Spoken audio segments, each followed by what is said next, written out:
practically every one of the top 40 records being played on every radio station in the United States is a communication to the children to take a trip, to cop out, to groove.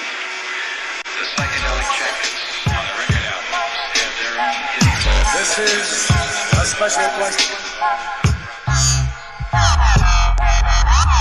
We don't want you to smoke genetically modified ganja. We want you to smoke the real thing. We want you to smoke the natural herb. Some call it marijuana, some call it sensimedia, some call it lamb's bread, and some people call it ganja. Welcome to another edition of the Adam Dunn Show. I am your host, Adam Dunn. Come on, Dave. Your co-host, Dave. There you go. Dave's here. Dave is here. Dave's here, man. Dave's here, man. And so we got MTI, and the MTI is rocking it. And that's why the show is actually even closer to on time today than normal. Yeah. But that's because we have a full episode, a highly anticipated full episode. So we wanted to make sure we were able to at least give an intro where needed. So we've got, obviously, Tommy Chong. I think most people have figured that out. But we also got Kevin Longo calling in from Canna Cabinet, which is in Pueblo, and soon to be Glass Cabinet, apt name for a glass distribution thing. So we're going to be talking about that. I'm going to have Kevin, and I'm also going to have Jason. Well, originally it was Jason Harris, and we don't have to change the thing too much, but it's another Jason. It's the unknown Jason. But Jason, who's also working there was working on the project with Tommy on the revival of the new Chong line. So we're going to have them coming in, the tail end of Tommy's. So we don't want to go right out of the gate because we've got a lot of smoking to do. Obviously, I've got my joint. That's ready. the greatest joint. I haven't seen a joint like that since we were in Amsterdam in 1990. Dude, when Jack. Rosin Dog sent us those papers, I was like, I want to smoke a joint that big. And Did you? answered all my prayers here. All your prayers have been answered. I mean, it really looks like the joint from Up in Smoke. It really does. Well, it's really got a filter. I mean, because you have to have a filter. yeah.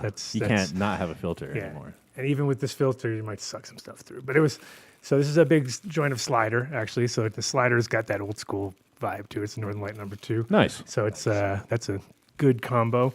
I'm gonna wait a minute until we have Tommy on. He's got his. There he is. There he is. Look at that. All See, right. I knew he wouldn't be. I knew he wouldn't be wasting any time. He saw the joint.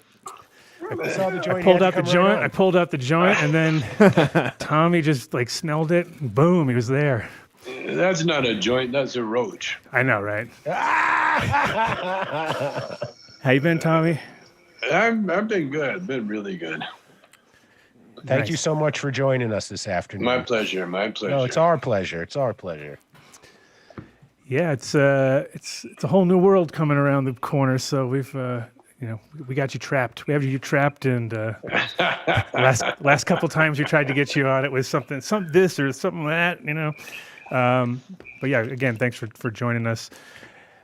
Oh, my alarm. Okay. Oh, you had a set on the alarm even. That's good. Then we know we're official at that point. Once you're in the alarm.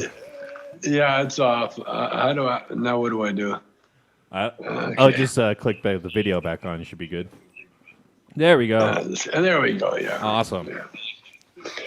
Okay, so we did it. Yeah, we get Dave's getting his. Now that's a I have roach. to get Now my joint going. that's actually Yeah, a roach. Dave's is a roach. See your lighter there? Sorry, it's only 12 need like a- grams. I couldn't roll a 40 gram joint nice. like Look at Adams. that. Look at that. That's nice. You guys making money. You're our inspiration. Oh, Well, yeah. What are you talking about? Thank you. This is. I think the entire stoner culture and the ability to have grass mainstream right now and to be able to be talking about it is because of the work you did. And I speak for millions of fans all over when we just say thank you for being you and doing what you did when you wore the bullseye on your chest for so long, and now sit here and partake. It was really, the pleasure was all mine. I had a lot of fun doing it. It was nice, that everybody left that little space open for me, Because You filled it I well. I was very comfortable doing it. I had no problem. Well, I came from with the weed, because I knew it was very healthy for you. It helped me quit smoking.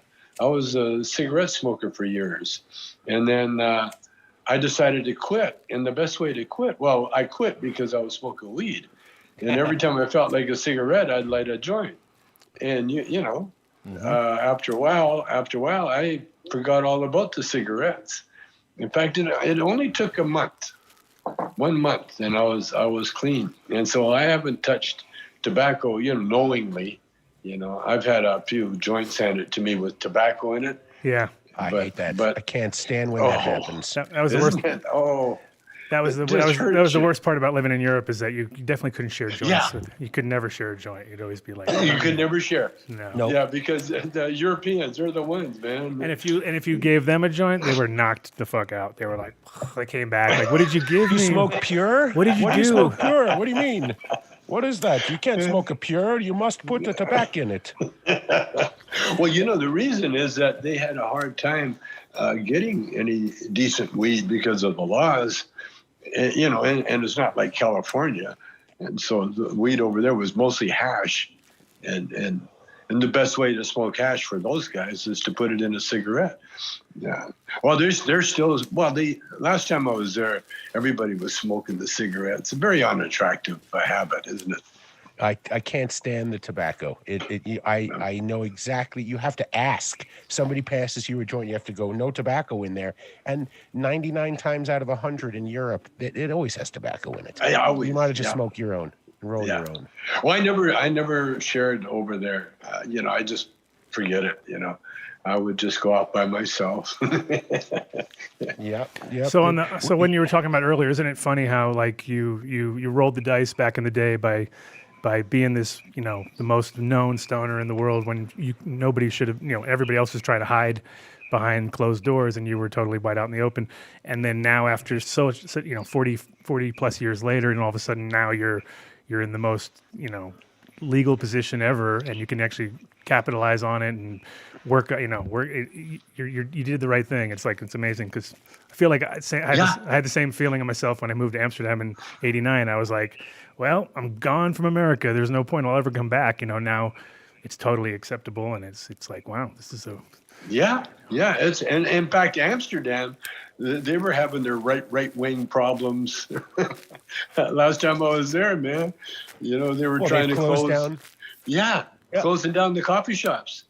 Yeah, all over the left and right. Even we talk about it before that my favorite place is gone. It was Coffee Shop Homegrown Fantasy. It's actually where I met Adam back in 1990, rolling a joint for Jack Herrer, and it's gone. Chocolata's gone. Yeah, all the best places. You can go to the commercial places right there. Still that. What is green? What's it called again? The place where Steve always goes, Adam. Oh man. What, greenhouse? I'm spacing the name. Yeah, the greenhouse. That was it. Yes, and the gray area is still there. There's a few. Like that one. But the whole town has changed. The whole town has changed. When Cheech and I did Still Smoking, the movie in Amsterdam, we invented, or had the art department put the first pot cafe on a barge. At the T-boat and at the boat there, right? That was so great. Which then became the T-boat after that. And then it became famous. Yeah, when we left, they just kept it. Did they send you the residuals from that? In any percentage? Did they give you a piece of the business? Not a penny. And there were clubs over there called Nice Dreams. And, they've definitely capitalized on that movie. Cheech and Chong, they had Cheech and Chong's dispensaries. Come on. No, they ripped us off. Of course. Oh, that's but terrible. it's okay. I mean, the Dutch have no scruples when it comes to that. I mean, they have their own Hard Rock before the Hard Rock had nothing to do with the Hard Rock. You're like, this is definitely not the Hard Rock Cafe. But it's like, yes, we are the Hard Rock. But that's also because internet's closed everything up, where now everybody knows what's going on everywhere. Yeah. But back then there was a little more mystery. When you did Still Smoking, it was interesting too, because when I moved there in '89, it was very similar vibe to probably when you were there. Things were still in that, it was definitely old. It was, there wasn't much change. And then now it's a totally different town compared to what it was. But Well, they got that right-wing kind of government in there now, I guess. And it's like a Christian democratic government, and they're trying to change. Well, when we were there, they had a lot of problems with the homeless because they had people. The biggest problem was that when people would vacate their summer home in Amsterdam, the squatters would move in, and the Dutch laws were of the back in the day you couldn't move squatters out, because everything was so for the people. Yeah. So you couldn't, they would inhabit everywhere, Yeah, and that's all changed too. All the squats are gone. I mean, all that vibe is totally, and that was what drew me to the whole place was the fact that the people kind of rose up a little bit and took what they needed to survive. And at that point, they said, okay, you're good right where you are. We'll take care. And they at a certain point could own the property. They'd be like, hey, we've been here for 15 years. We haven't had any big issues. Want to buy it now? And they'd sell it to them cheap. And and they'd always turn them into really cool artsy vibe spots. And That's right. Well, that was the way it is, or it probably still is around the world. I think New York was probably ahead of the everybody, because what's happening in New York now, as far as I know, is that the art scene is happening. Not underground, but the art scene, I guess, is exploded pretty well. Yeah. Especially now, I guess, because the real estate thing, the boom. Remember in New York at one time you couldn't get anywhere for anything. Now it's just empty spots. What do you want to everywhere. rent right now? Everything. Tons of empty space in New York. Everything. Everybody. It's kind of like how in Holland. It's kind of like how Holland was too, though. They'd rather have something happening than it just be looking empty, because at a certain point, if the wrong people come in, then they're going to turn it into a shithole. You know what I mean? But if you get the right artists in there and they make it actually cool, which that's something that's going to probably come out of this whole closure of all these places. At a certain point, there's going to be a renaissance of ideas coming through. Well, our artists need places to do their art and to display their art and to put art over stuff, to cover up garbage and that, like what Banksy does, in England. Sure. And then there are neighborhoods around, especially in LA, where they encourage the artists to come, gentrify the place and then kick the artists out because the rent's too high. Exactly. The classic move right there. Yeah. Well, at least they have pretty good smoking laws right now in New York, right? I mean, the rule of thumb that I was always told recently is as long as you're moving in New York City, nobody will say anything to you. So you light your joint and you just go walk. And that's the way it is, and no one bothers. If you stop and start passing the joint around, somebody's going to walk up to you and say, move along. But I think I've come a long way of having to drive down 42nd Street, flash your lights at the corner, and wait for somebody to run out, and maybe half the time it was grass, and the other time it, fuck, I tried. Well, New York had the first delivery system, way back in the day. I used to joke Cartoon Network was one of the originals back in the day when those I used to joke about ordering a pizza and an eighth of weed, and the weed always got there first. Thank God. Way more efficient. And then you really, really enjoyed the pizza. Yeah, it's a good comment. That's a good way to do it right there. You want to go in the right order. Absolutely in that order. So I want to go back to like when you first started, because it's kind of when I was growing up, it's funny too, because I saw Up in Smoke as the first thing I ever saw from you when I was like literally about 9 years old, and I just had cool parents, so I was able to see. And I went to the theater and saw it, which was really crazy because I remember like. It tripped me out, like in a good way. Probably put me on the trajectory that I'm on now, because I definitely like. There's been times when I've been standing in rooms full of weed, and I've just been like, okay, I'm finally living my Cheech and Chong moment of like when he has to go through the warehouse and there are all the guys with all the weed and stuff, because that was the stuff that stuck in my head was like massive amounts of weed. I was like, oh my God, and I've seen way more than that nowadays. But But yeah, like in the beginning, before that, you were performing in Canada, right? And that was kind of where you guys met. Like, where or at least as far as Cheech and Chong goes, maybe not just for you personally. I kind of ended up back in Canada. I wrote a song with another Canadian, and luckily we had one of the best R&B singers. Canada. You see my Canadian bug here? I brought that out of mothballs for you. Look at that. We had, we were lucky enough to be with one of the greatest R&B singers. He was of the same, vocal range as the Temptations and Smokey and the boy Bobby Taylor.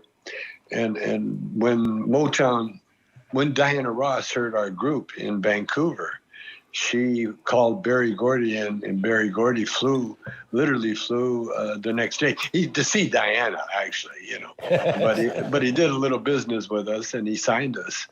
And that's 1967. And so he signed us and forgot about us. That's the way it is.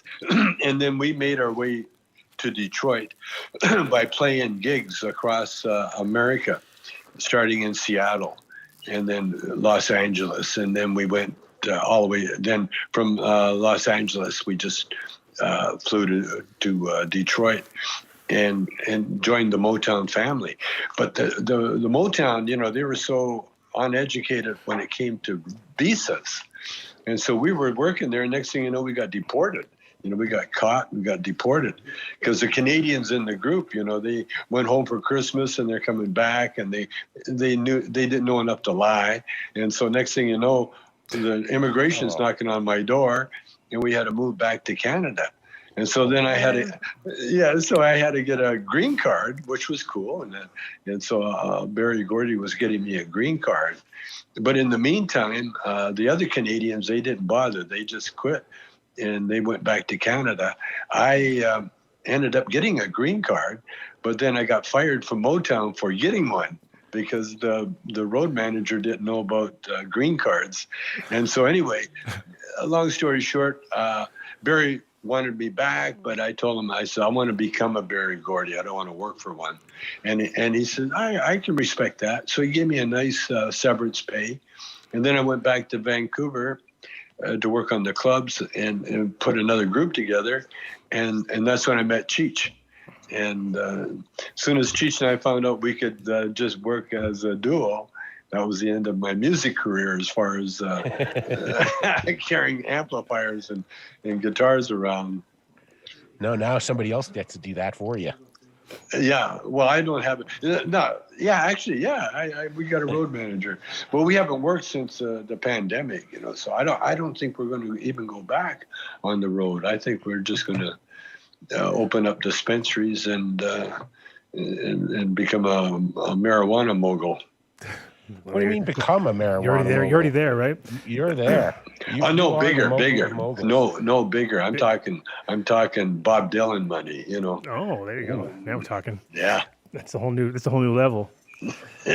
So when you guys got together and started doing your stuff, like obviously the cannabis, like all the drug related stuff and all the weed related stuff, that's just was your own personas coming out more or less. I mean, it wasn't really as much made up. I mean, it was like just something that resonated with everybody or something. Like, give us like how come you guys stuck with that? Because I mean, that would be definitely something that would be going against the grain at that time. Well, we actually started when we started our act. We had more sex jokes because we worked in a strip joint, and so we had more double entendre, titty jokes and that. But when we came to LA to start, doing the open mic nights, the things that resonated with people were the pot jokes. Yeah. And so we just went over to pot. But what really made Cheech and Chong was the fact that when we were up in Canada, no one knew that Cheech was Mexican. I didn't know. No one knew. He hid that from everybody. Right. And so when we're What, they think he was Native American? It's like when you guys no, did yeah. Well, South Park? When he was hitchhiking, they thought he was Native American. The guy would stop the car. Hey, hop in, Chief. Come on. But when we got put to the test in L.A., we had to do 2 shows at one club, and there it was a dance club. And the promoter, he was just trying to get his work, and he got us a gig at this club where they were dancers. And so when they had to sit down to watch a show, they weren't that happy. And so our titty jokes weren't going over that well. And so we had to do 2 shows. And so the in between shows, I said to Cheech, there must be a character you could do that these people could relate to. And voila, that's where the lowrider emerged. And I didn't know what a lowrider was. I'm Canadian. And so he kind of told me. And so I remembered a bit that this black guy used to do about driving a car, an invisible car, basically, how he made the car come to life with pantomime. And so I showed Cheech that. And then we put our Pedro and Man bit together. And next thing you know, we're making a movie. The birth of Cheech and Chong came because titty jokes weren't working. That's right. That's fantastic. Who'd have thunk it? Titty jokes don't work, and Cheech and Chong is born. So, yeah, that's what happened. So speaking of lowriders, I was reading an article about this guy. What was his name again? Let's see. Some Allen, who put together the replica of the original Love Machine. Oh, right. Yeah. There's a few guys that did that, but it was one of them. Right, and it was definitely pretty on point. Like I was looking at it and I was like, that guy definitely didn't skimp on detail. Nope. So you guys went and cruised around in it a bit and. Yeah. We're getting the problem. Not a problem, but I guess the trivia question was that Cheech really never was a lowrider. He was more of a college geek. Mm-hmm. And he's a Jeopardy champion. No, that's not it. That's the band. Oh wow. Is that why he wanted to just do regular movies in '85 and sort of get out of the whole stoner persona? Essentially, the article that was in the show things. What? Sorry. No, Cheech. All this was acting. The lowrider character. We were standing outside that club. I was telling you about the dance club, and this lowrider pulled up in his lowrider, and he goes, "Hey man, can you tell me where Van Nuys Boulevard is?" And we looked at him. We said, "You're on it." And he goes, "Oh, okay, thanks, man." And he drove away. That is Cheech and Chong right there. How's my driving, man? How's my driving? Yeah, my license. I think we're in the back of the car, man. Yeah. I used to do that bit for my roommates in college. Yeah. I mean, I had every line worked out of you and Cheech in the car. I played both parts. Adam even went so far as to Photoshop our faces on a little on a mock-up of that. That's so cool. It has to be the greatest scene in any stoner movie ever. I mean, it's just it's so perfect because we all had a friend like that when you wanted him to shut up around the cops, he just couldn't shut up. You just had to shut up and he would walk right past us and you had to mouth off to him because you thought you were being funny, and now we got a fucking problem. Yeah. He's the greatest ever. I mean, the one-liners are great, and that's the thing about that movie is that it's like a lot of those things are just becoming ingrained so deeply that it's going generational, you know, because it'll be like, Hey, Ben, is that a joint? they won't even know why their dad says what he says, but then they'll start saying it, and then they'll be like, you know, it's like it's just crazy because there's like, yeah, even just like when I answer the phone and I just say, "Who is this?" I say it all the time. You know what I mean? It's like, "Who is this?" It's pretty much my standard go-to, and everyone's like, you know, it's so funny. Yeah, Code name Hard Hat. Yeah.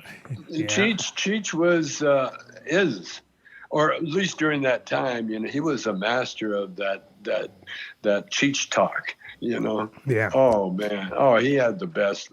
To this day, we're still laughing at some of the, you know, he would take songs and make his own lyrics of them, you know. Right. My scrotum. Yeah. Eddie Torres, the extra testicle. Yeah, that was. You want to hear an interesting story about Eddie Torres, the extra testicle? Cheech went to a Halloween party at the Columbia Records thing because Cheech was a record reviewer back in the day. It was like a scam to get free records and to get into all the concerts. Sure. But he's at this party, and this girl, I think, had that costume on. You know, the extraterrestrial. I think Cheech called it like she was just a little alien. But when Cheech got the inspiration to do it, when we did the movie Still Smoking, Cheech come up with that that character. And he tore as the extra testicle. Who came up with the scene to be swimming in the Rip swimming pool to stop the helicopters? You know, it was the art director. His name is Michael Malcolm. He's he was an art director that worked with me. He designed the Nice Dreams. He designed the ice cream truck, and I named Herb's it. Ice Cream. Yeah, Herb's Nice Dreams. It was ice creams, and we made it because I saw that Nice Dreams and ice creams were very, very close. But his name was Michael Malcolm. And he had the whole thing built, and then Cheech, you know, acted just phenomenally, you know. Yeah, that was the whole time when we did movies was very cosmic, because people, you know, like in Things Are Tough All Over, I had the boom operator. He helped me write the movie. Yeah. How much stuff is just done on this? It seems like your style would be like, just, all right, we're not doing that. We're doing this. Turn the camera on. I'm ready. Yeah, exactly. Yeah. We got something. Okay. Yeah. Here, let's do it. Up in Smoke was full of it. Yeah. Up in Smoke, we had a 40 some odd page script, and it was basically telling people where to go with the trucks and you know, and everything. But when we got there, then we would, like Stacy Keach, boom, wrote every line, almost every line that he did. Yeah, Struthers Martin, he's brilliant. Definitely wrote that whole monologue about you get a job by sundown or shipping you off to military school with the goddamn, you go with the goddamn Finkelstein shit, kid. You gotta say, son of a bitch. You gotta hesitate at that, right, boy? When? Bend and pick, like the Mexicans. Yeah, I know. It was that was a one take. It was amazing. One take. He got it all. Well, Struther, you know, all those guys, man. You know, if you let them loose. Mm-hmm. We worked in what was it? The Corsican brothers. We had Roy Daltrey was one of the greatest English actors ever to come out of England, and he wrote every line in his movie. It seems like Corsican brothers was like at the height of the drug point, because it seemed like it kind of lost, like I was like, what's going on? I was trying to follow it, and then I was like, I'm not on the right drugs. It's not working out. You got to be like more coked up for this one. I think this is definitely it was a little bit. Cheech didn't want to do the Corsican brothers, and he was giving me a hassle. That was when we broke up, by the way. Right. So there's some tension. There's some tension going on there, maybe. There was tension. He was being him and his wife were having, they were breaking up. Cheech was not in the mood to be doing any movie, and so he said, I don't want to do another Doper movie. You know, I'm done with the Doper movies. And I said, well, great, let's do just a straight movie without the plot. It's High Times. That's like High Times without the weed. It just doesn't quite work. Yeah. You're like, it's just not working somehow. And so we did, and now there's a lot of, you know, the straight crowd, they love that movie, you know, the non-smokers. But yeah, you're right, all the smokers, they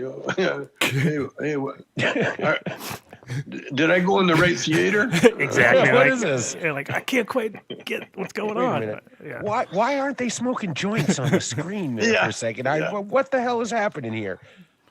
Yeah, we had a lot of fun though. No, I was ready to keep going, but Cheech, you know, he wasn't very comfortable with that character after a few years, you know. Well, yeah, it gets it's rough because he got pigeonholed pretty much into that. Like it's like he has to be that, or else people don't get it. He got a lot of criticism from the Latino, the Chicano crowd, you know, also, yeah. Especially the pseudo movie makers and that, you know. They used to have meetings without me and talk about how Cheech was selling out doing that character, you know. In the meantime, if it wasn't for Cheech, there wouldn't be any of the Chicano comedians today, you know, including George Lopez and Paul Rodriguez and the whole gang. They had it was Cheech that opened the door for him, you know. Didn't he produce like Nash Bridges or something like that? He was on Nash Bridges. He was Joe. Yeah, but he had some production. I mean, he's done pretty well in Hollywood. I mean, he's had some winners, no?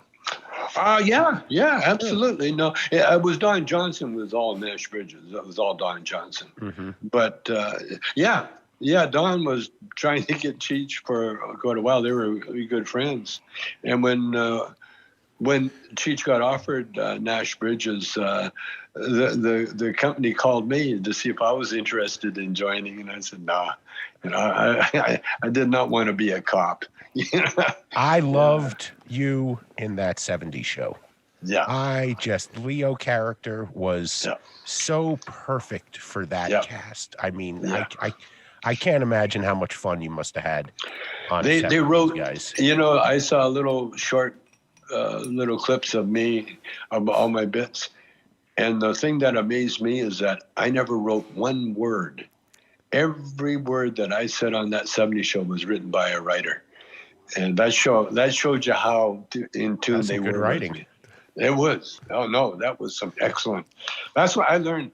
That's the only time, you know, I never finished high school, but I got a degree in sitcoms because for the 5 years that I worked on the show, I never had, my part wasn't that big, so I had time. And instead of, you know, just sitting in the dressing room, you know, I would go and sit on the set and I would be like I was in school. And I'd watch the director and the cameraman and the writers and everybody, you know, and I'd watch how David Traynor would get the cast, you know, moving, you know, helping them, teaching them. He was a teacher. They were all kids, you know, they're all learning, and I was one of them. I sat there and learned. I learned a whole. Oh man, I learned so much.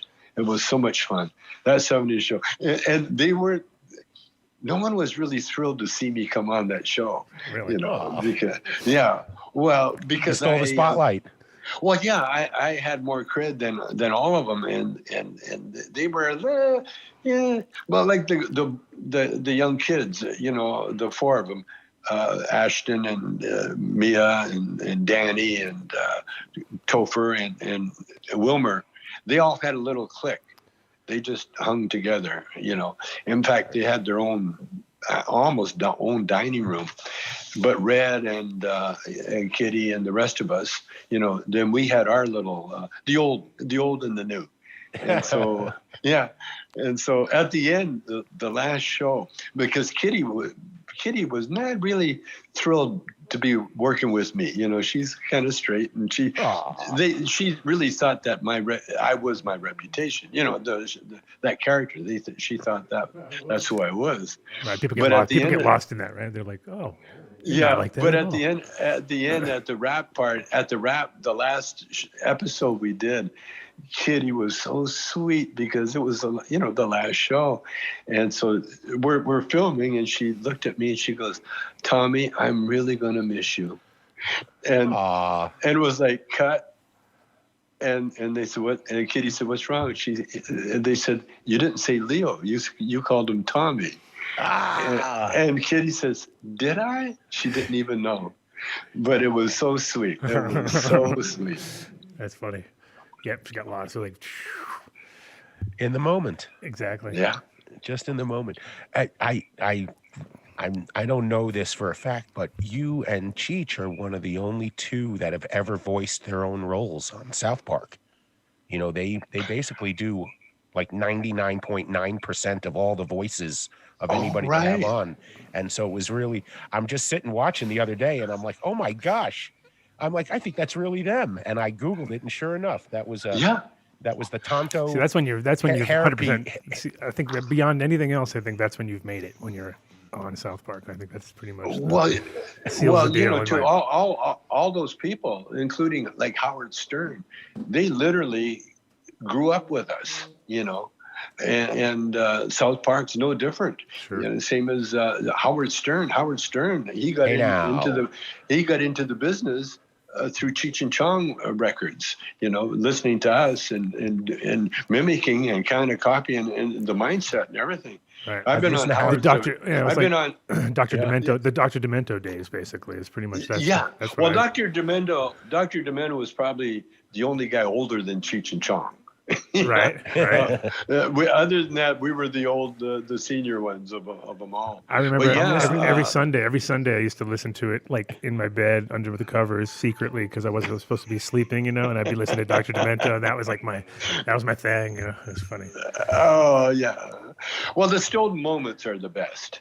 That's what the Japanese learn. When the Japanese teach artisans, when they teach woodwork or whatever, they make the assistant sweep the floor, and they won't let them touch the tools and the ones that can't help it, they can't help themselves. And it's called stolen lessons. And they're the ones that go on to become masters.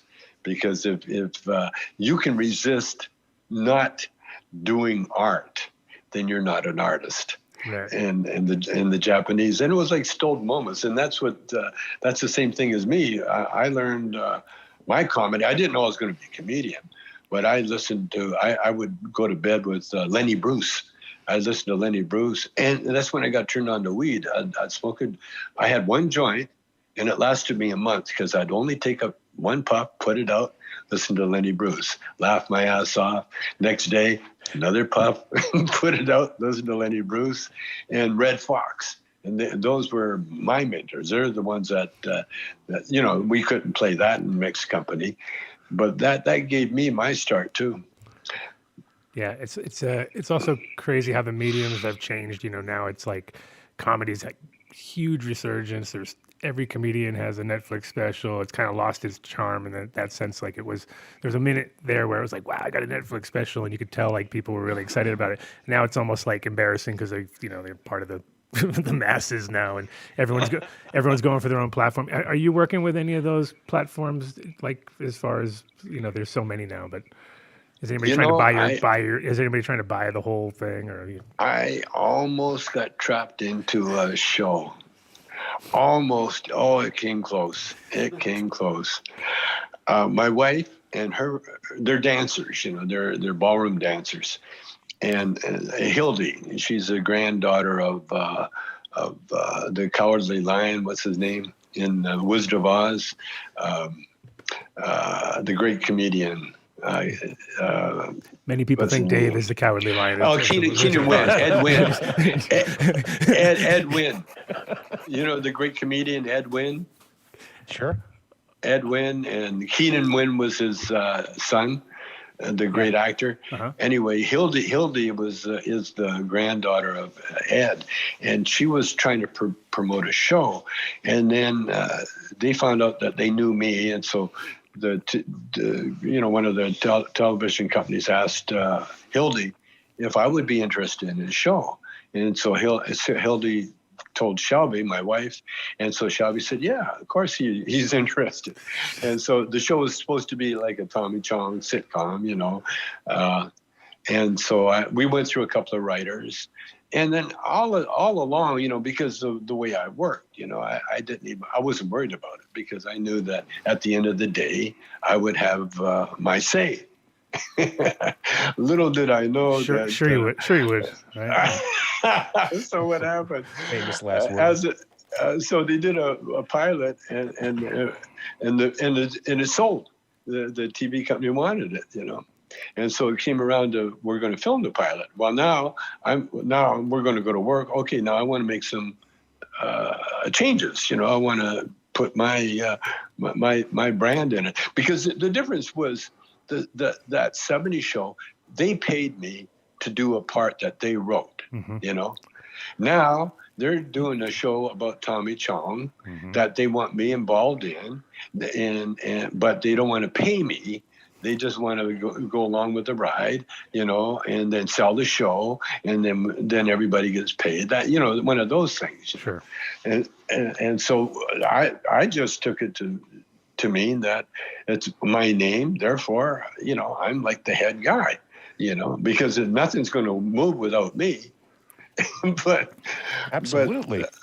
But then the writers, and so I told this to the producer and everybody in front, and they gave me the yeah-yeahs. You know what the yeah-yeahs are? Oh yeah, no problem. Yes, sure, of course, yeah. And then nothing happens. Then nothing happens. And then the script comes and none of my changes are in it. And then they and it was always, hey, well, listen, let's just pitch it the way it is. And then if we got it, then we'll make the changes. You know. And of course, I'm not saying, you know, still nothing's happening. So we end up selling it, or at least they want to buy it, but they want to see the pilot. And so then I wanted to get involved. Now, I didn't want to get involved in a big way. I just wanted to do the little things, the little introductions, you know. And then the other thing that I always work with my family, you know. That 70 show was the only show. In fact, I tried to get my wife just to have them write it in, and it was like a no family, period. And so I said, okay, you know, I'm getting paid. She didn't care, you know. But anyway, this show, and so they're giving me the yeah-yeahs, and it's getting down to we're going to shoot the pilot. And so then I realized, oh, okay, this ain't happening. So I had a meeting with the producer, and we had a little meeting, and I read the riot act to him. You know, I said, you know, you know. You're not messing with, you know, a guy just getting into business, you know. And I'm not, you know, Kelsey Grammer, who's just going to do whatever he's told to do, you know. I said, this is the way I work, you know.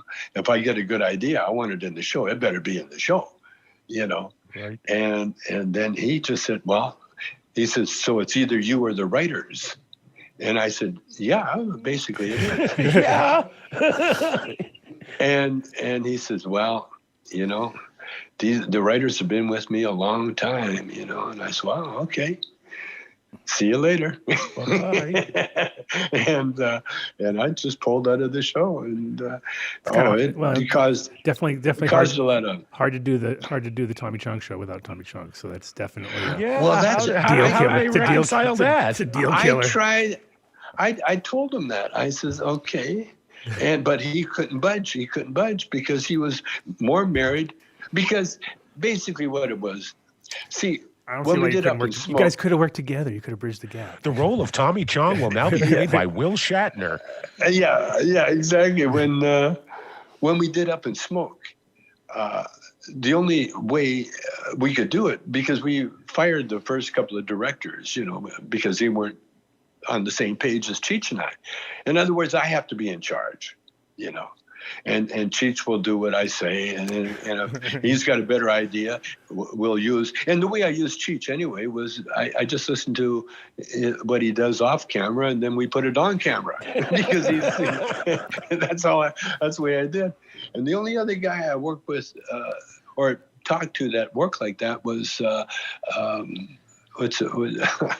my brain. I just smoked up, so I'm not that where what's the comedian that with the wife and the kids? The wife and ooh, there's a few. There's a couple. You've narrowed it down. Latino. Okay, now we're getting somewhere. Ed Rosenthal, anyway, is the main producer. Really? Well, we had Ed on a few weeks ago. Yeah. Well, Ed is the kind of guy. He's like me. The comedian would come and he'd say, "Okay, what's the story? What happened with your kids?" And he would tell them, and then they'd write it into the show. The one with Peter Boyle, and Young Frankenstein. No, the sitcom. The sitcom.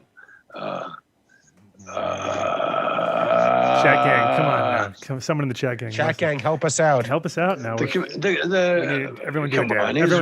Everyone do a dab. Come on. Anyway, he's the only one that works like me. But because when Lou Adler, the only reason Lou was a director was that I could direct Lou. I could tell Lou what to do. and he listened. And that's why we got a hit movie. There was no ego involved. Lou said, "Yeah, okay, whatever you want to do, you got it, guys." And that's the kind of things, that I was used to. And so when we got in, by the way, I turned down another team before we did our movie act. We got offered Chico and the Man. Remember the Chico and the Man? Yeah, for sure. Sure. That James, the guy that follows around Jimmy Comax. He was a writer. Mm-hmm. We got offered that show, sitcom. We got offered the show. They wanted to do Cheech and Chong's sitcom, and James Comax followed us around. But I turned it down. What year was that? That was like what about? That had to be, if we did Up in Smoke in 71. That had to be. Up in Smoke was 78. I thought 70. Oh, 78. Yeah. So it had to, it's like, damn, time warped? Did it get time warped? Yeah. It had to be 70, in the 70s.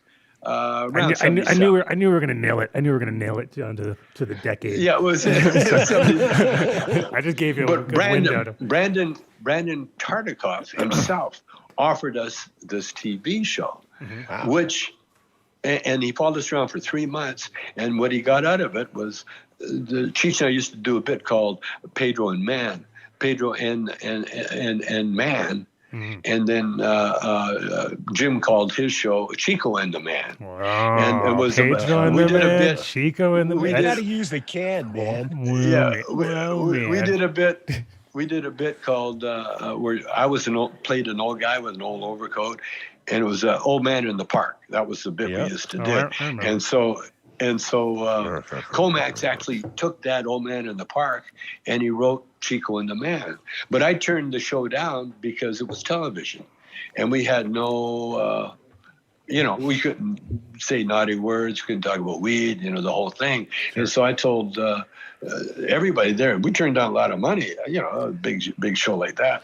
But that's the way I am, because I knew that we had to do movies. That was the only way that we could get what we did. And not only had to do movies, but we had to do it with freedom to do what we had to do.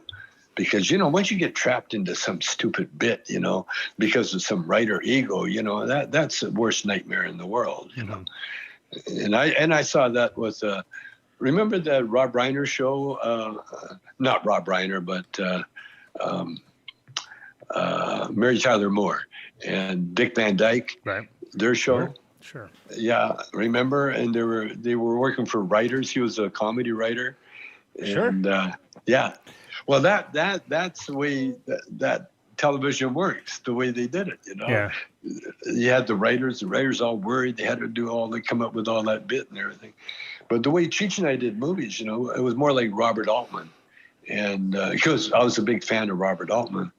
And most of it, it was because of the way I work, because I've always been able to see what the crowd wants and then change in a moment's notice if we have to. You're like a DJ. That's like the beauty of improv. You're like a DJ. Yeah. You're like Totally. reading the room, change it up a little bit. No, but it's huge. Well, I mean, it's awesome that you're able to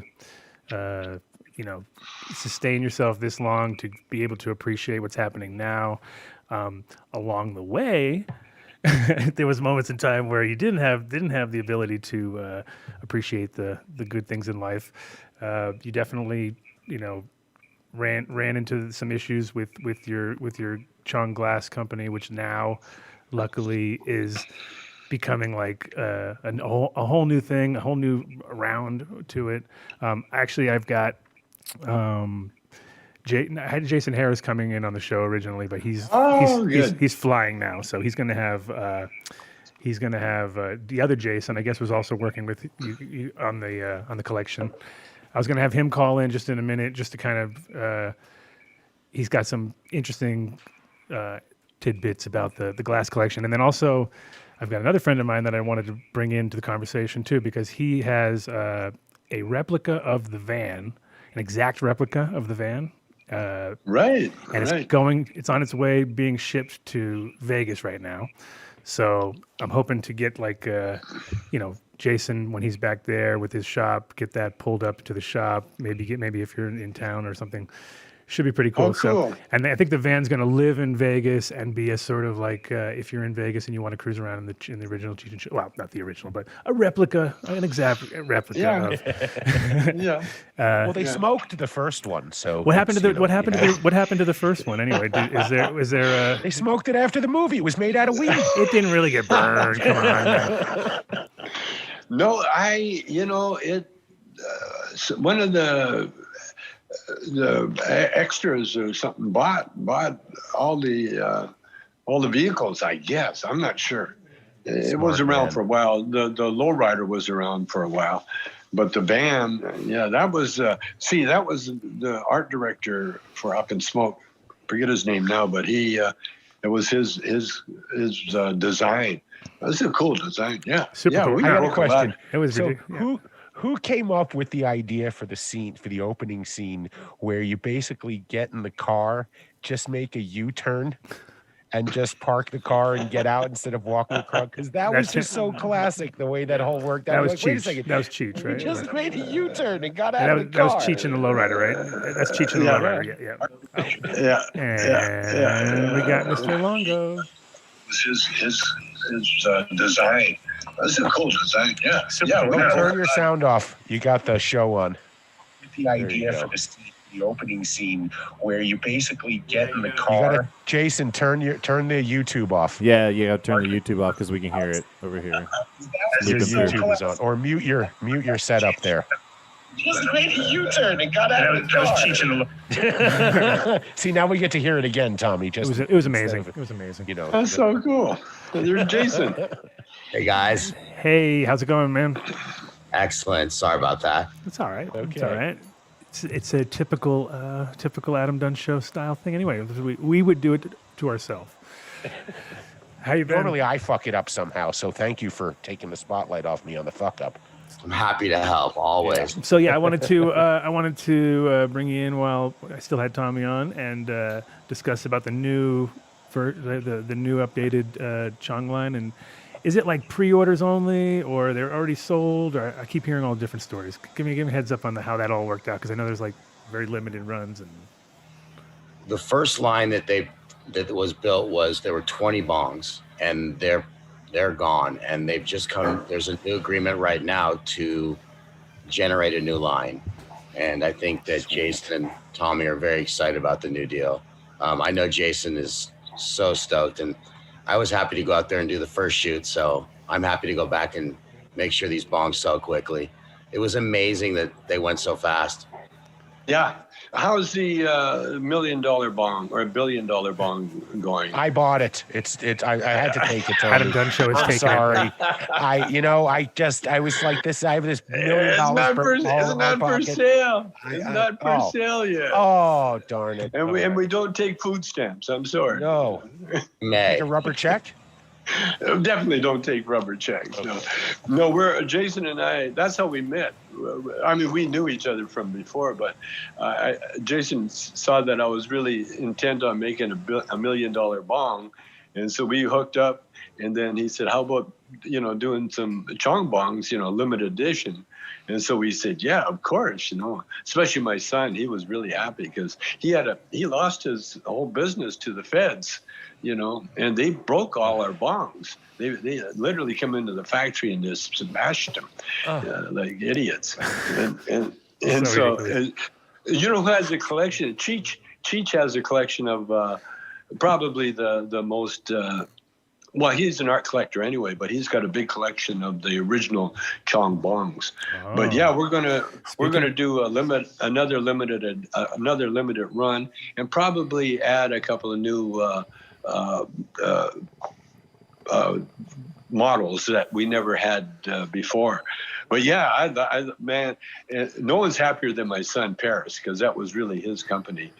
And him and Jason, they were like competitors before this happened. And then Jason and I both got in trouble. And so now we're hooked up. Right. And now we got the best deal going, man, because he's got the best artists making the best product.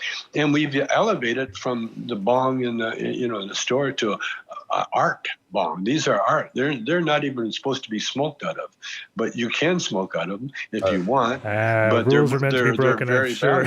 When it comes to glass bong, it's pretty hard to hold people back. But there's many pipes that have been made that haven't been ever thought that people are going to smoke out of them because they're so expensive. But some guy like me will always come along and go, "You gotta smoke out of it."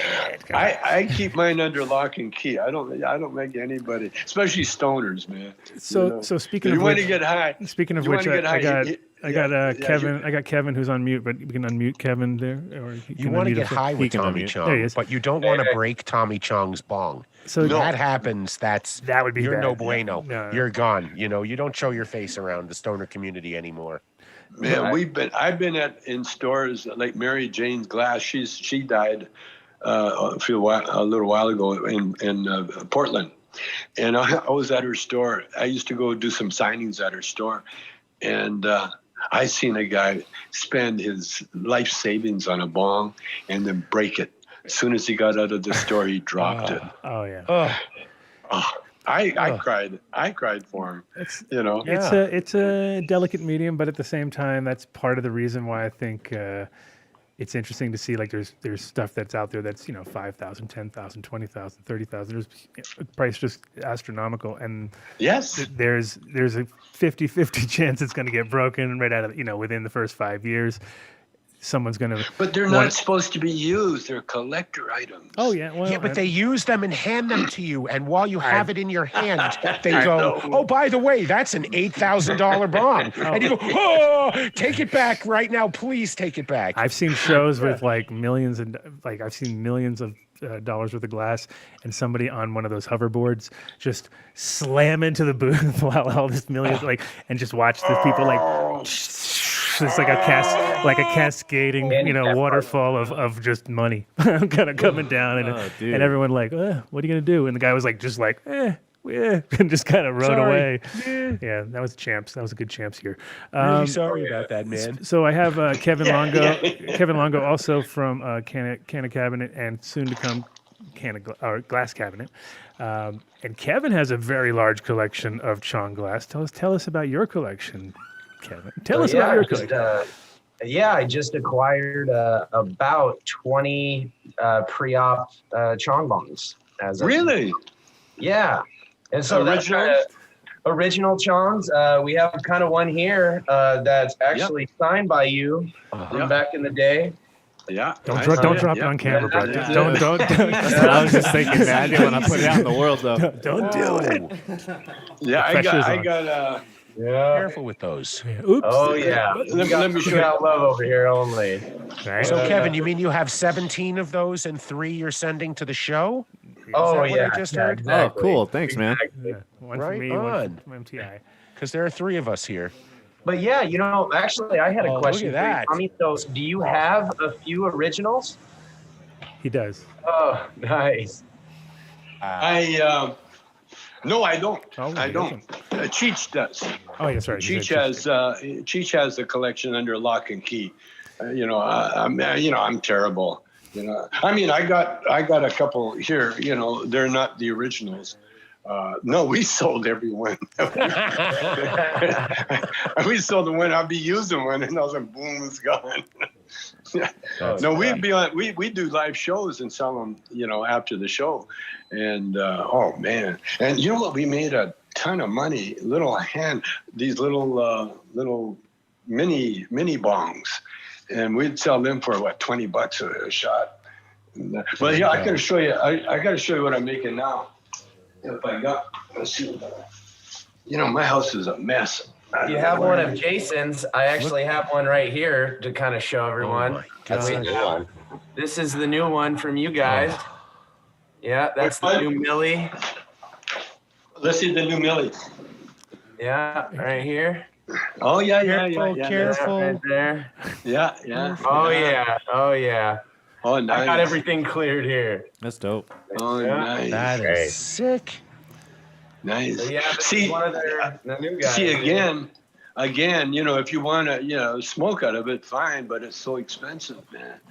So what I do, I make these things. What I do, I take recycled bottles, and then I go to Home Depot and get the hardware. And look at him going all back to the stuff. Look at this. Next, he's going to pull out a prototype, and you connect the prototype to the end of it. And we can probably send you a glass bong if you need one. No, I like to make my own pipes. What's really cool about the Chong Bongs is when we were here, we were watching them being made as we were shooting the videos, and the amount of effort in each of those little pieces, incredible, times 20, because each bong is completely different. It's not like they can replicate a bong in color scheme or in pattern, and it's fascinating. So your bong is really one of a kind. That's pretty much the way Jason. It's funny because it's done here. It's funny because it's on a tie-dye, so it's not. You literally sound like a tie-dye salesman at the fucking beach right now. Like, bro, like every fucking shirt is totally different, bro. I feel like one. The colors and the combos. It's like the day of the weekend. Yeah. You know what though? Watching tie-dye is just, you get a buzz from the smell. Watching these guys work is really impressive. Yeah. I mean, really. Yeah. The way they make a millie. Oh, the millies are out of control. That's what our show's all about. I mean, watching these artists make things, you just don't realize how much effort, and then the outcome is extraordinary. And they're really, really good. And they don't. That's the thing, is they're not blowing consistently, so everyone's a little different in size. Yeah. And they're one of a kind, and that's what we're doing now. Years from now, these bongs are going to be worth a fortune, because they're not going to be around, Everybody broke them. So is the pot. Or they collect them. They collect them and put them away. Like Cheech, he collected my whole bunch, put them away. They're not even on display. They're just like put in a bank vault, Which kind of segues me to kind of what I was going to ask you about, kind of just the beginning of Chong Bong, and how did this all start? There's kind of the rumor that went around that a gentleman named John Kilman, he had went to you at a comedy show long ago and had brought you a bong, and shortly after that, it became Chong Bong. So I kind of wanted to hear kind of the early stories of Chong Bong and how did it develop? Well, I started when Cheech and I broke up. I hung around for a few years, did a movie, and then I finally went on the road. I got on the road by myself. And so when I was on the road as a comedian by myself, I would sell the club T-shirts. I never even had club T-shirts I never had T-shirts of my own to sell. I would sell all whatever club I was at. I would stay after and sign and sell their shirts. And so that got me a lot of gigs too. And every once in a while, someone would bring a bong maker, would say, "Hey, I made a bong for you," and they'd bring it to me and show it to me, and sometimes give it to me. And so my wife ended up on the show with me. She's a partner. I taught her to do comedy, and she became a partner. Well, she's Jewish. So the minute So the minute she saw me signing other people's T-shirts, all of a sudden we're in the T-shirt business. We're doing our own Tommy Chong T-shirts. And then when she saw the bongs, well, she said, "Perfect. This is a perfect job for our son, who was he was a surfer and he's looking for something to do." And so we said, "Boom, okay, you're going to be making bongs." And so that's how he got into the bong business. And that didn't last. And that didn't unfortunately last too long, huh? Because you kind of came in. It's weird how you got like in the crosshairs of this whole Operation Pipe Dreams, and how you were like kind of the poster child and got all the. Well, you and Jason, I should say, because Jason definitely was in the crosshairs too. Yeah, we both. Well, we were competitors because we'd have our Chong Bongs, and he'd have Jason. Jerome Baker glass there, and they were not even anywhere close to being alike at all. But Jason's bongs were they're pieces of art. Always have been pieces of art, and so was ours in some manner. But what happened, it was an easy bust for the feds, because the bongs were displayed. It was an easy bust. It always is. And so the law that put us in jail was written by Joe Biden, the Paraphernalia law. Paraphernalia law. Yeah. But it wasn't him. He never busted me. It was Bush. And Ashcroft went after us, and I thought we were cool. In fact, I did a movie one time with Snoop Dogg and Dr. Dre called Car Wash, and in the movie I'm selling bongs, but the weed is free.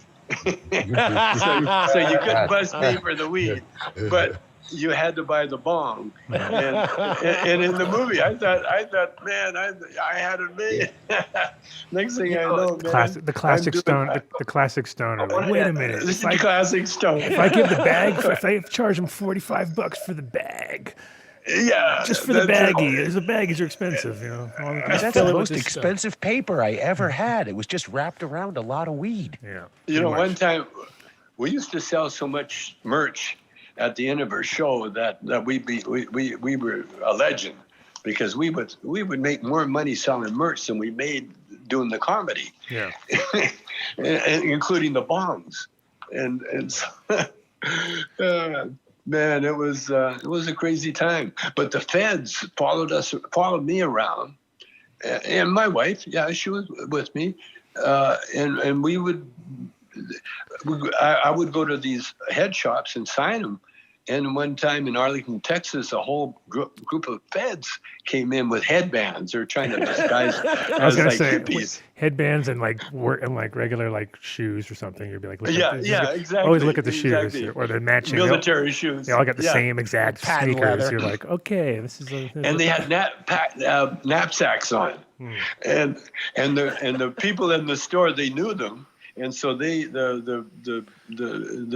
people, the salesmen in that, they went and put on DEA T-shirts, and they would follow these guys around. They followed them around wherever they would go. They would follow them around with their DEA T-shirts on. I never got the hint. I never got the hint. Oh, that's too funny. And the guy said to me, he said, "Can I talk to you outside for a minute?" The car, and they were filming all this. And it was in our trial, and we got the film. It's in AKA Tommy Chong, some of the film. And so they got me outside, and they said, "Now, these pipes that you're selling, they're not really just for tobacco use, are they?" And I said, "No, hell no. They're for anything you want. They're for marijuana. They're the best pot, man. It's the best high you'll ever get." Oh, you sold it. You sold it way too hard. Yeah, you're right. They filmed every bit of that. Oh God, it was a. Well, I was so used to doing Cheech and Chong movies. I think that's the problem, because it was so funny. And then when I did get busted, and they came to my house and all that, that's a whole bit. I did a whole bit about that, but they. then they went to the factory, and then that's when they got mean and they broke all the glass that they could find. You know, they're just being vindictive. Crazy And when then the we cops. went to It's crazy court. when the cops go after inanimate objects. It's always like, what the fuck are you? What the fuck are you What did doing? that bong do to you? Like I watched watching them take down rooms and stuff, and they get all aggressive and start cutting like all the the irrigation lines really aggressively, and you're just like, Oh, yeah. whatever, dude. Like just have fun with that, you know what I mean? But Yeah. Well, that's what they did with me. And then when they took me to court, I still didn't take it serious, And my lawyers told me, don't talk to the press. Don't talk to the press. Well, I'm a comedian, man, And I talk to everybody. When you were in court, did you ever think of walking up and taking the judge's water glass to see if there was vodka in it? Fucking vodka, man. By that time, I was trying to think of ways to get out of going to jail. Oh, yeah. I was trying to usually goes through the mind once in a while when you're about to go possibly go in. How the fuck? And so I did a little speech for them, and I told them that I shouldn't go to jail because I got into salsa dancing now, and I'm teaching kids, underprivileged kids, how to dance salsa. Wow. And that led to Dancing with the Stars. Yes, it did. And the judge, he just listened to me very politely, and then he said 9 months. Wow. And it was a shock. It was a shock. But at the same time, I mean, of all the people going into jail, you probably had. I think everybody in there. It was in a a weird event. way. It had they must have been minds blown, knowing. Oh my God! It was an event. Yeah. So I mean, Everybody, when first of all, Vanity Fair wanted to do a story, so they sent a limo to take me to jail. So I went to jail in a limo. It's like right out of Goodfellas. Okay, take me to jail. Yeah, and then they pulled up, and then we had to pull up in the front of the old prison. The camp was in the back, and I had to symbolically go through the door, and they had to handcuff me, just symbolically, just to go through the door. And the minute I got through the door, they took off the handcuffs. And then the guard that was assigned to drive me over to the camp, as soon as he got me in the car, he pulled out an album. He said, "Will you sign my album?" Sign this for me. Was it Big Bamboo or was it a? It was, I think it was the Greatest Hits. Cheech and Chong's Greatest Hits, yeah. And then when I got there, Dave's here. The prisoners, there was upside down, of course. Yeah, there was a welcoming committee there, and I spent the first day taking pictures with everybody, all the inmates and that. And there was one cameraman that's allowed, and then I met everybody. I met a lot of people, and I met the hustlers. The hustlers, the con men. As soon as you walk in there, they jump all over you. Like they're saying to me, "Hey, how would you like your own studio? How would you like your own studio? We got a guy. He's got so much money. It's all this fun. I had such a good time, man. I can't tell you. Only Tommy Chong would go. He had such a great time, but I can imagine. I did. I can imagine. I wanted to ask you about some of the albums that you've done, and I think you guys have a picture of it. There's an art album that you guys did as kind of I guess apparently it's just an album with artwork on it. And it seemed as though it was kind of an FU to the studios because there's no audio on it, just pictures on it. And there's a picture of you and Tommy. I think I can screen share it. Yeah. And somebody with the hair plugs, and you guys are sitting at a booth at a hotel or at a restaurant, and it was a very interesting album cover. Yeah. Well, did I have dreads? Was it with dreads? You might have, but it was the Chic one. No, that's a different. That's a different one. It was an album that was just artwork. Oh, is it that one? Oh no, is it the Chic one? Is it them dressed up as one, like Tommy's the Chic and the other guy, and then Cheech is like kind of got the Diana Arbus. Yes. Yeah, it's a Diane Arbus copy.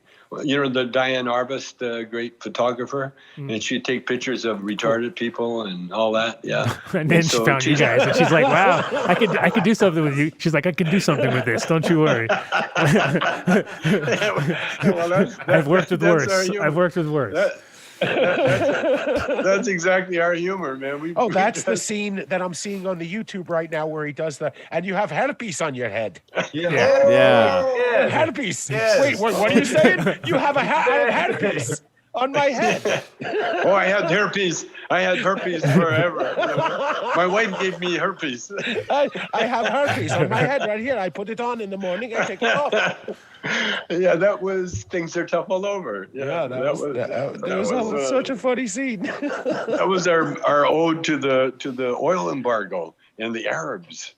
Yeah. And that was like 80, what 80, what year is that? Like 81? The 80s. 81, something like that. Yeah. We had a 4-picture deal with all these studios, and so that was one of them.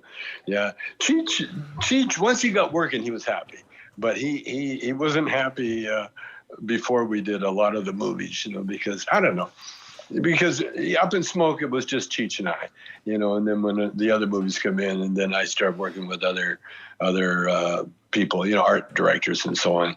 And Cheech was more interested in taking a vacation with her Waldo and, tripping out, spending his money, But here we are. So earlier I was talking about the fiber weed van, and so Kevin not only does he have the collection of the Chong collection of bongs, but he also, at this moment in time, has that fiber weed van being shipped to Vegas, right?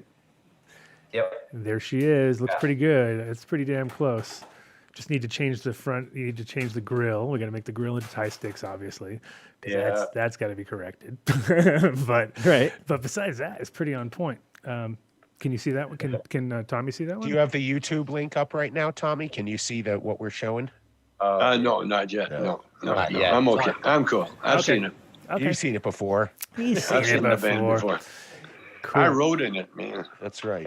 Hey, man, So how much did you guys smoke in that? There wasn't any studio or like fake weed, right? Throughout the whole, filming. Oh yeah. There was tons of fake weed. Yeah. I mean, there was fake weed obviously for all the scenes, but you guys were smoking real weed. But listen, when Cheech, before we'd do a scene, we would smoke real weed. And that kind of enlarged the budget a little bit because we would miss cues like crazy, We'd be supposed to drive up, and they would say, "Okay, are you ready?" And we'd say, "We're ready." Okay. What? And they'd say, "Okay, come on." And then we kind of forget that they said, "Come on," and we'd be sitting there, and they'd be rolling film. Then the guys, "Where are you guys?" "Oh, are you ready?" So did you guys ever come back to one of the cars and it smelled like weed, and someone's like, "Come on, man, who was smoking in this?" Oh no. We were in charge. We were totally in charge of everything. They didn't mess with us at all. But the big joints in that, there wasn't real weed. No one had that much weed in those days. You couldn't get that much weed.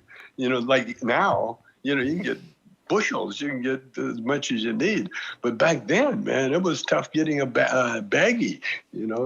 You need some weed? My cousin Strawberry's got some weed. We can go take a ride over there right now. Just don't look at his neck. If you want. Don't look at his face. Okay? Yeah. His neck. His neck. Don't. Yeah, he's been in an accident, man. Don't talk about it. That's such.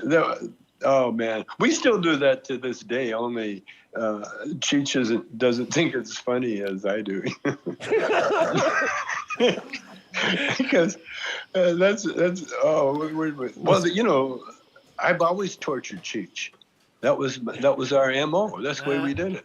Dave's not here. It was a pure torture. Cheech was outside in a very hot little area where the sun was beating down on him. I'm in a nice air-conditioned studio, and he's knocking on the door, and I'm going, "Who is it?" And I'm supposed to let him in. When he knocked, I was supposed to open the door and let him in. And when he knocked, I go, "Who is it?" He goes, "It's me, man. Come on, open up." Man. And then I just wait. I wait because I didn't know if the recorder was on or not. And then he knocked again. And then I saw the recorder on, so I started to bid over again. I said, "Who is it?" And I could hear him getting mad. It's me, man. He goes, "It's me, man. I got the stuff. Now let me in. I think the cops caught me." And he's really serious into the bit, you know. And so I just wait. He knocks again. "Who is it?" "Oh, it's me, man. It's Dave. Dave, okay, let me in." And I go, "Dave?" He goes, yeah, Dave. And he thinks he's getting in. And then I go, "Dave's not here." He doesn't not teach when we're doing interviews and that. He hates me telling this story because he gets mad thinking about it. He gets mad thinking. He's so in the character in the moment.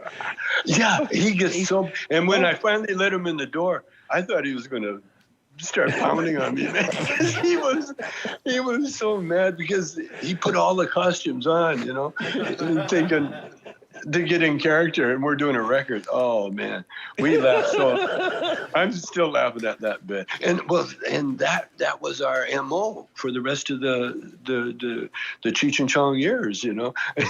I'd find some way to torture him. And then when I became the director, he couldn't take it. He couldn't take it. That's why, you know, after we broke up, you know, I tried to get him back doing that character, and no, he won't do it. Creative differences. Yeah. Well, you know, he was very successful doing what he was doing. Although now we're doing Cheech and Chong dispensarias, you know. And oh, by the way, Jason, I was trying to get Cheech involved with the Bongs, you know, but we've already signed the deal in Canada for Cheech and Chong Bongs. And the only reason I can sell mine is because it's grandfathered in. We were doing them long before we started doing the Canadian deal with the Cheech and Chong Bongs.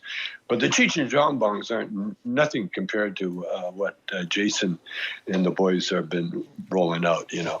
And so, yeah, I was trying to get Cheech involved in the bong business too, but he did. Know, he's got the collection. He's going to make more money than anybody. That's right. He's going to be like, I didn't go to jail. I didn't have to deal with all this bullshit, but I cashed my shit in. And you'd be like, damn, once again. But he won't sell them. He won't. No, he can't sell them. See, that's the way art collectors are. Well, he can't sell them now. I'm just saying, one day he may be the one who can figure it out. No, artwork usually goes at, you know, because you went bankrupt or you got caught doing something illegal. That's the worst way. Because the whole thing about art, and this is, see, I'm doing art too. I'm doing a lot of what do you call modern art pieces around here, and but I'm not going to sell any until they're not going to be for sale until I die. And then they go into a trust or something, right? And stuff. Yeah. So I was always interested. What else you do? Yeah, that's awesome. Yeah. No, I do oils. I do sculptures. I'm making these kind of. Let's see. A friend of mine sent me some nuts. You know these? What do you call those? Those they're like ivory. Yeah. And so what I'm doing, I figured out a way to make like an art bong out of it, you know. Oh no, art pipe. It's just a pipe, but they're like little creatures. So I might do some animated work, you know, with my people. But none of my art is for sale. And that's how I'm going to make the price crazy. Because you know, you got to be nice to Tommy. Maybe you'll get a piece. Maybe you'll just get one. I mean, that's the thing.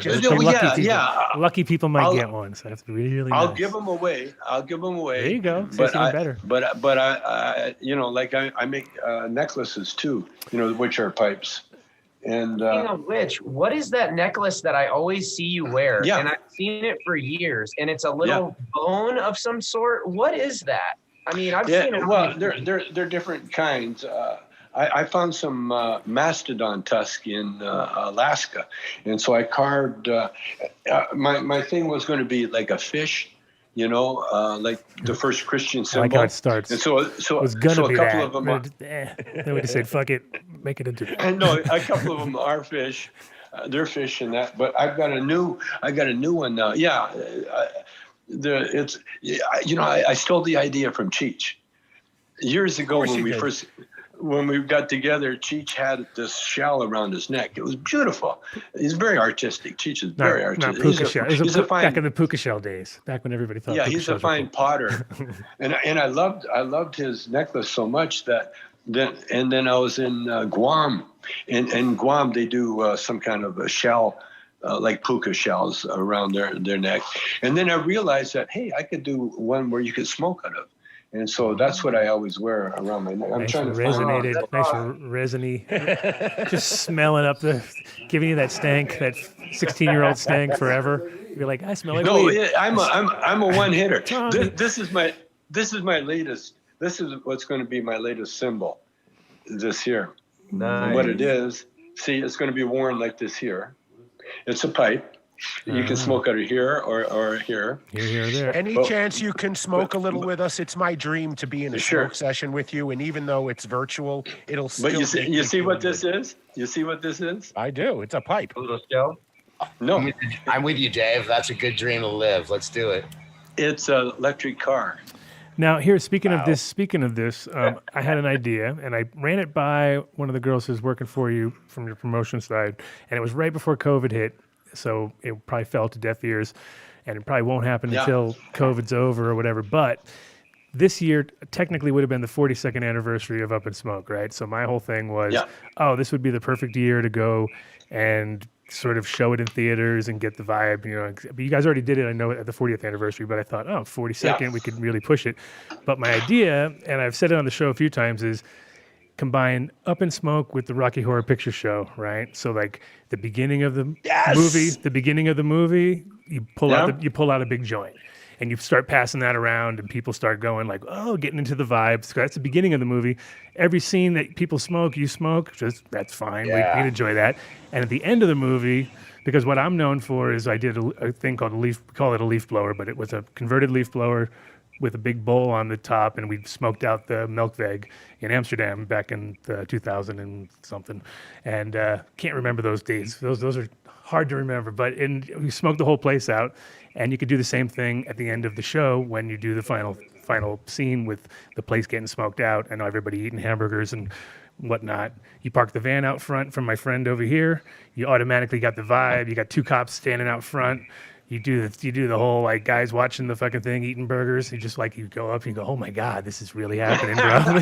This is really happening. You pull the lowrider up and you get people dressed up and you do the show and then you just get it going, and at a certain point it just happens. And then it happens every fucking night, every Friday night and every town. Midnight show. You just got to find that one theater that's cool. Like we have the Oriental here in Denver, and I'm sure every town's got one theater which is basically out of business now. And if you go, hey guy, I got an idea. We do the Cheech and Chong weekend every weekend, and people go like, all right. And then all of a sudden they're like, holy shit, people like this. It's like, of course they do. Sit in a place, smoke weed, and watch Up and Smoke. There's a run on bell bottoms everywhere. Bam. So anyway, if we can get it, if and when we get to that point, let's do it. Let's live my dream, and then I'm sure it'll live on just like the fucking Rocky Horror Picture Show. Like that. I mean, that's lived on so hard, and it's not like, we've all seen it fucking 80 times, and I've seen Up in Smoke fucking 100 times, but I could watch it 100 more. You know what I mean? Yeah. So it's like you gotta. Basically, The Big Lebowski and Up in Smoke. Those are the two movies I could watch like for the rest of my time, and just in like loop. You know what I mean? And I'd be like, I'm happy. This is good. You know what I mean? So anyway, let's smoke. And Lou Adler owns the Rocky Horror and Up in Smoke, so we can do that. See, even better. Oh my God! So all ding, ding, ding, ding, ding, written in the stars. It's written in the Everybody. stars. Written in the stars. So instead of using the bongs. Mm-hmm. Using the expensive bongs, here's what I come up with. This is a little bamboo one hitter. Okay, and so what I do, I just put the one hitter into the weed, and then Tommy Chong is smoking a bat. This is reminiscent of And smoking with dugout. Jack. This is reminiscent of smoking with Jack and him explaining his never-ending pipe. You remember that one?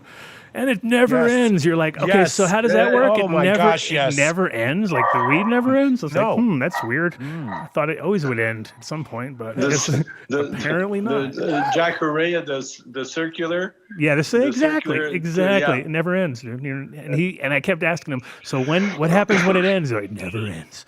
Like it never ends. Like, okay, let's get it. Hey, so Tommy, I was wondering, you guys were talking about that 70s show earlier, and I've seen that the Chong Bong was made for all the group of those guys, and it says that 70s show on it and everything. Yeah. You smoked with all those guys, right? And it sounded like the only one who didn't take one was Hyde. That's right. Hyde never got one. Everybody else got one. Yeah, Hyde wouldn't take one. The Scientologist. Yeah, they don't believe in weed, I guess. Yeah. Well, he believes in playing poker. Well, I don't know, when did he become a Scientologist? Because he was way back in the day. Yeah, back in the 70s show. Like I said, those guys were separate from us. But Topher, smoked with them a little bit? I never smoked with any of them. Topher got a bong. We got a bong for Topher and Ashton and Wilmer. I guess Wilmer got his. Yeah, Hyde wouldn't take one. You're right. You know about that stuff, huh? I forgot about it. We have a crack research team working for us. This is our deep wanna research. know? Deep research going on. That's shit. I don't remember that shit, man. Yeah, I'm definitely. I don't have the biggest Chong collection for nothing, man. I'll tell you. It goes with dues. Yeah. Well, I'm so glad, man. I'm so glad. Yeah, I'm I glad. I have a bunch of the Big Bamboo LPs with the rolling papers in them. That's very rare. So, is there a little corner ripped out of the corner? On one of them. Yeah. Because somebody had to see if it was a real paper. Yeah, and it's like you could just feel it. No. But it kind of has its own charm too with the little paper. I think had the paper been smokable, there wouldn't be any left. Then it would be super collectible. It's rare. Most people did try, but like Chong said, there was hardly that much weed around for somebody to roll that big a joint back then. Yeah. Can you imagine? The first time I saw that much weed was when I went on vacation into Jamaica, and I was at a place in Ocho Rios, and I asked someone there, I said, hey, can I get, where can I buy a little bag of weed? And the guy said, well, give me $7. And so I gave him $7, and he came back with an armful of buds. An armful. And because I'm a Canadian, I clean that weed. That's why I spent my vacation, cleaning the weed and getting the seeds out, getting it pure. And then I rolled the biggest, fattest joint I could roll. And literally it was huge. And we went fishing. We went on a boat going fishing, and we got halfway out there. And I said, "Hey, can we smoke up now?" And the guy, "Oh yeah, sure, man." And so I lit up the big one, and I handed it to him, and it was classy. Did he say, "Is that a joint, man?" No. He goes, "Man, look at this, man, look!" And he showed it to everybody. This is Jamaica. So it's so great hearing your stories because so many of the scenes sound like it was just inspiration from your life. Yeah, totally. It was I get a chance to play pretend on screen of a real thing that really happened to me. Yes. And make people laugh and smile and have a great time. Thank you for that, because that's just absolutely. That's why my prison. That's why they're called Cheech and experience. Chong moments now. People have them all the time. You're like, I had a Cheech and Chong moment. You know what I mean? And you're like, you did? You're like, dude. And some people, it's like, really? You saw that? That's your Cheech and Chong moment? That's nothing. That is like, what is that? Quarter pound? Well, I want to reserve the right when you're taking the show on the road and you're going to open up Cheech and Chong dispensaries. Tommy Chong dispensary here in Colorado. We would love to be the people that announce it to the world on the air. there. Oh, and for sure. Make sure that it is just an event of all events, because that if they can have people waiting online overnight for In-N-Out Burger here in Colorado, they will 14 line up hours. 14 in hours. advance Are you kidding me? I was for like, you. It was ridiculous. You know. Yeah, it would. That would. You know what? That explains President Trump. Oh, we didn't even get into the politics. I follow your Twitter feed. You and I would have a lot to talk about off the air. It's, you know, I catch a lot of heat. I don't bring up politics on the show, but January 20th. Oh, I got Tommy on my Twitter also, so I'm definitely up to date. awaited. Like I can see. At least now we You're don't up have to. to date There's nothing to stress about now too much. I mean, we'll see. The next level. But No, it's all good. It's Yeah. all good. No, we're goes. yeah, we're now at a nice cruising altitude. I think at this point. So. You know what we saw. You know what we saw. We saw the Constitution make it through that 4 years. And come out so strong. Yeah. Come out so fucking strong. Against everything he tried to do against Everything he tried to do. Mm-hmm. Yeah. And we recorded every moment. Right? It's not a book. This is tape. This is live. Mm-hmm. We can go back when he goes to court. The defense just has to play little excerpts. Oh, yeah. That's all they have to do. Hell, I thought he was going to The legalize. defense is Donald Trump, and for the prosecution, Donald Trump. Yeah. Yeah. Oh, it's going to be so good. Well, didn't Howard do a bit like that? He had Donald Trump's voice cut up, and he called a conservative radio show as Donald Trump, and they didn't. It was one of the funniest bits. I've been listening to Howard when you brought him up earlier since 1986. I mean, I grew up in New York City. I mean, he called the Iranian embassy as Fart Man to try to get the hostages. I mean, come on. That just, it doesn't get any funnier than that. You know, it's just so classic. When Cheech and I broke up, Howard and I did a show in L.A. at was it at the Laugh Factory? Yeah, I think it was the Laugh Factory, where we auditioned for a new Cheech. That was a fucking riot.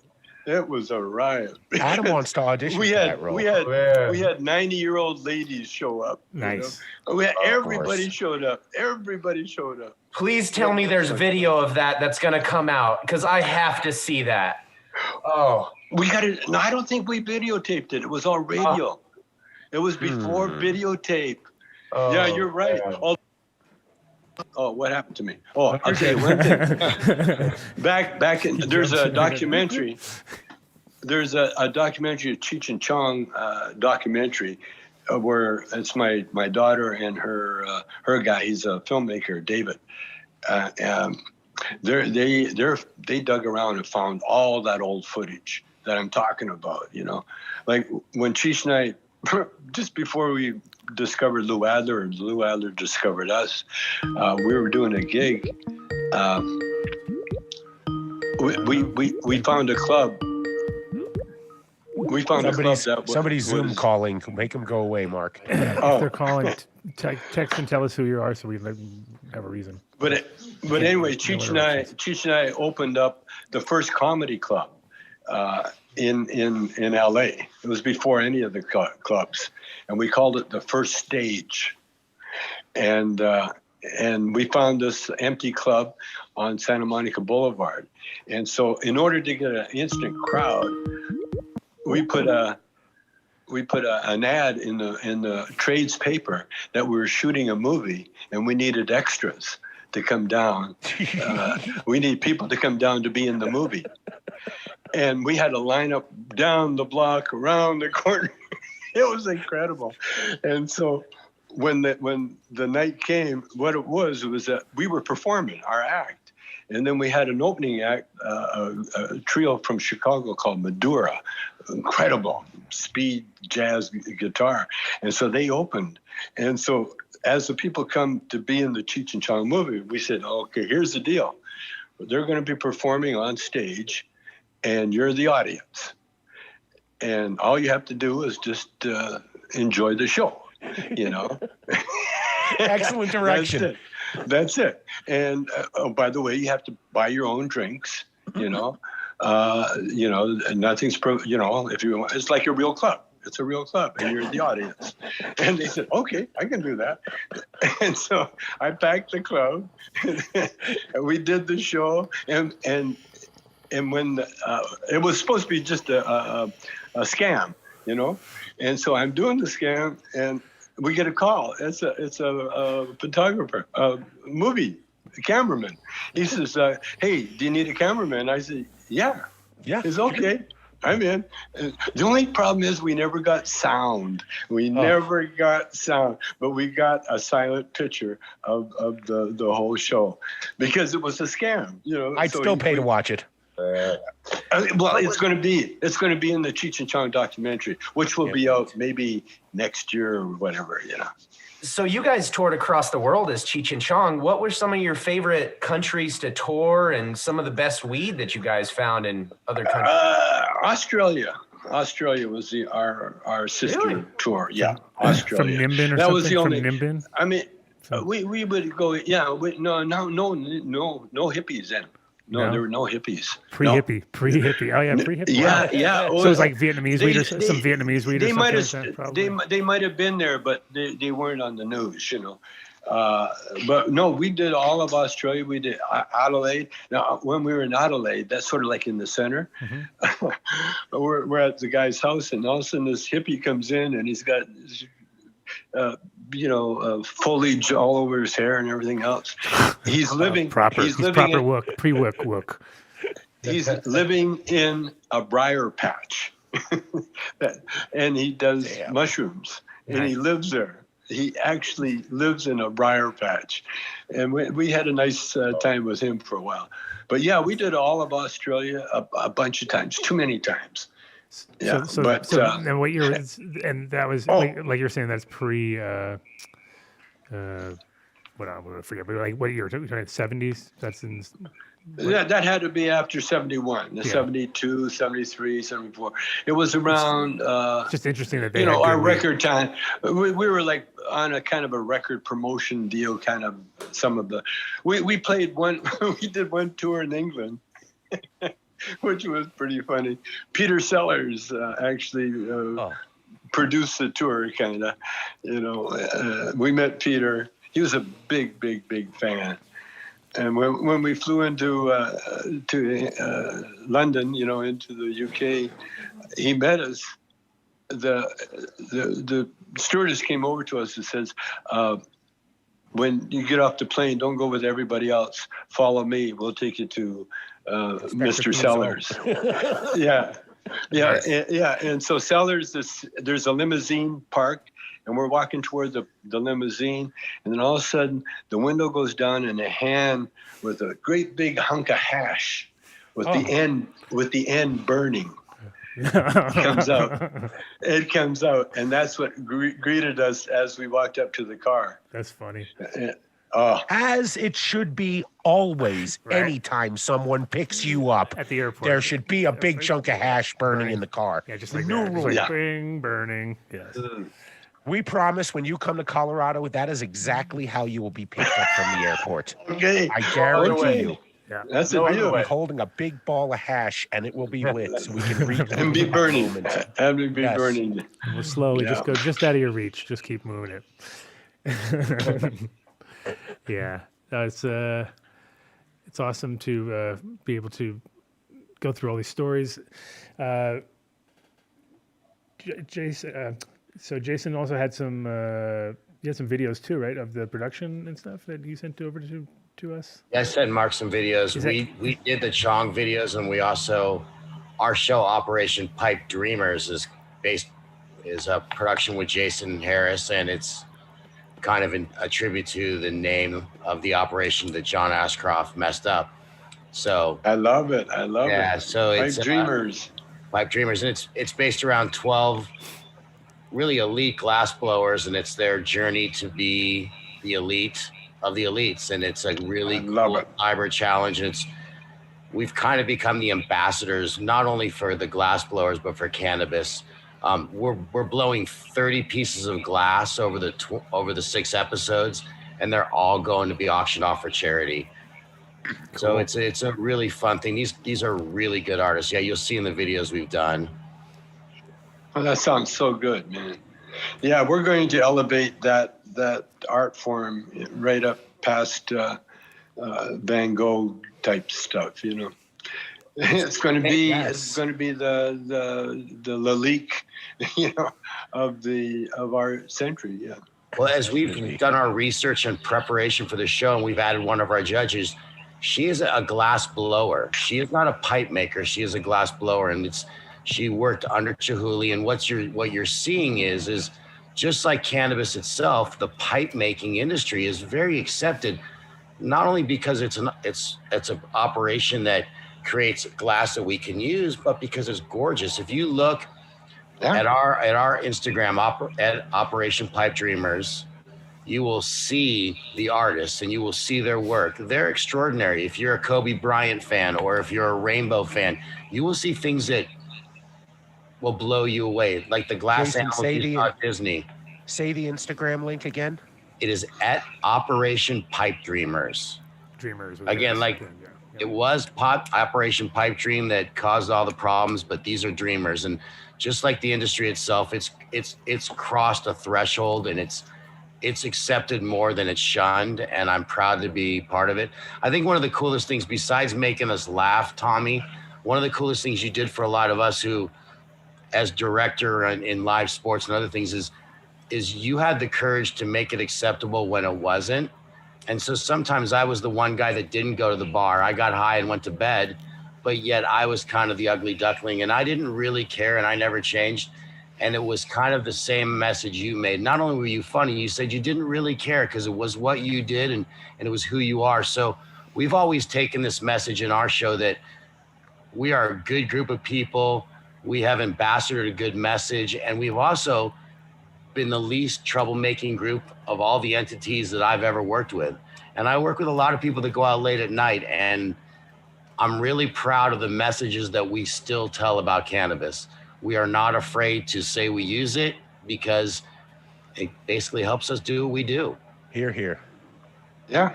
And so more than being funny, man, you're the Pied Piper for a lot of us. Mm-hmm. Yeah. Well, I learned that pipe blowing doesn't suck. No. It blows. It's difficult, right? But after you make it, then you suck. Then you blow. Right? Yeah. No, you blow, then you suck. Last night in Maui, Jason and another artist made our trophy, which is a giant a flame that is actually a bong, and it's a one-of-a-kind bong that we'll make every year for the champion. The champion will also make a bong in collaboration with Jason, and we'll sell 20 of them for charity. Again, it's all about, you know, the goodwill and the great messages that this show and all of cannabis can be a part of. We have some great sponsors already involved, and the list gets larger. And Tommy, we'd love you to be a judge next year when this COVID settles down. We have a spot waiting for you on the set. Okay, I can be a judge. I can do that. Twist his YMCA. Everyone's a winner. I promise. You will not be let down. Oh yeah. Look under your chairs, people. There's a new bong for you. You get a bong. You get a bong. You get a bong. Oprah's involved, I think. Talk about great gift bags. That's the way. Yeah. Damn right. Yeah, I've been enjoying the rise of the influence of the weed. You know, it's, you know, people.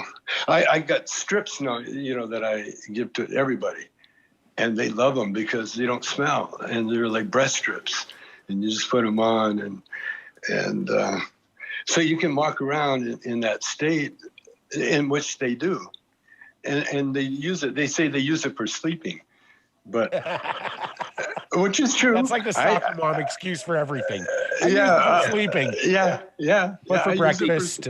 I'd love to have those at the airport. I would love to have those at the airport. Can you imagine how easy a flight would be? Yeah, you can. Oh, they're great. I got them. I'll get you some. I'll figure a way to. We'll figure out a way to do that.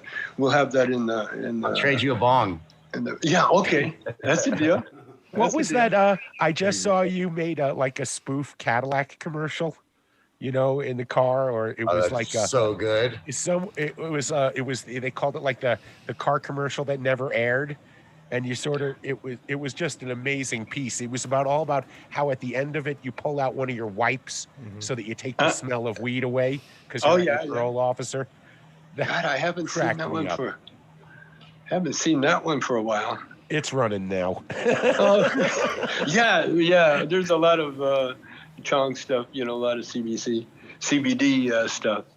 No, I'm really excited about the future. Yeah. The future is very, very bright. Very bright. Because of you. Because of the work you did, because of you wore the bullseye for so many years.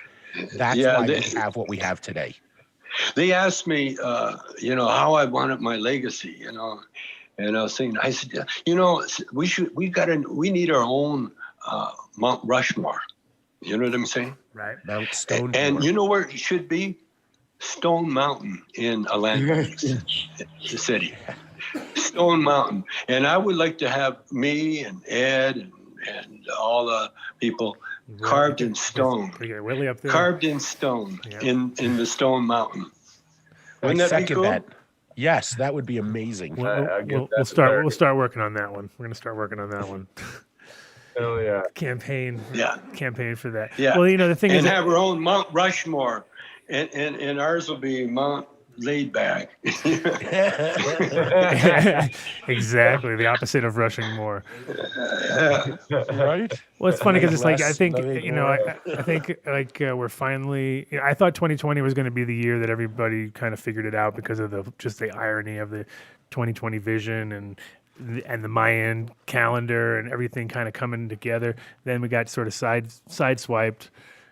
Now 2021, which is only less than a month away, we hope will be a good fucking year. But I think for cannabis, it's shown it's going to be a great year because it's already happening. Like it's just going. It's like amazing that people. It's healing, which is good. So the more cannabis people smoke, the better. The less amount of people are going to be in abusive relationships or having problems with their pain or their grandmother being, feeling, having issues and not being able to eat or whatever. Like all these little things that build up, the opposite of like normal things get like ticked down. But I think cannabis is like filling in all these gaps like crazy. And like, I think I was 20 years ahead like by being in Amsterdam. I feel like and you were like 40 years ahead or something because you were like, maybe 45 years ahead of your time just because you took the risk out of the gate saying like, fuck it, weed's good. Cause you realized early on, this shit's pretty good. Like it makes me, it keeps me level. Or I think that some people just like I'm more hyper. So when I smoke weed kind of levels me out. Some people, maybe they don't need leveling out. Maybe they that might be the problem. But you've been able to work cannabis into your life and make it your lifestyle and make it open. And now finally people can do that. Like there's young kids who are like, I'm going to be a cannabis, cultivator or whatever. And it's just like, they're like 14, so they have that option, and we didn't have that option. We had to we did. We just had to not talk about it. Like we couldn't tell anybody what we were doing. We just we're doing something. We'll be home. But I think you're right. I think the future is so bright, and I think we're all, we're so lucky that you're able, like I said earlier, you're able to enjoy all this and make the most out of it, which is great. And I hope that we get to, do some cool shit in the near future. Hope to do this live stuff because that's I'm telling you, that's taking off right there. But I want to thanks for everything.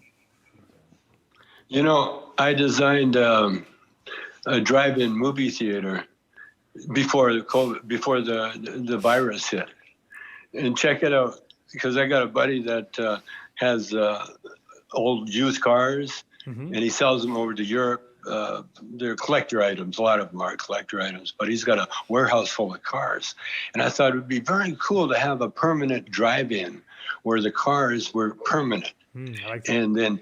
And then the customers pull up in a bus or their own vehicle, get out, come into the drive-in lot, and then go to your assigned car, whatever car you reserved. I like it. And then you experience the drive-in movie experience without having to drag all your shit in there.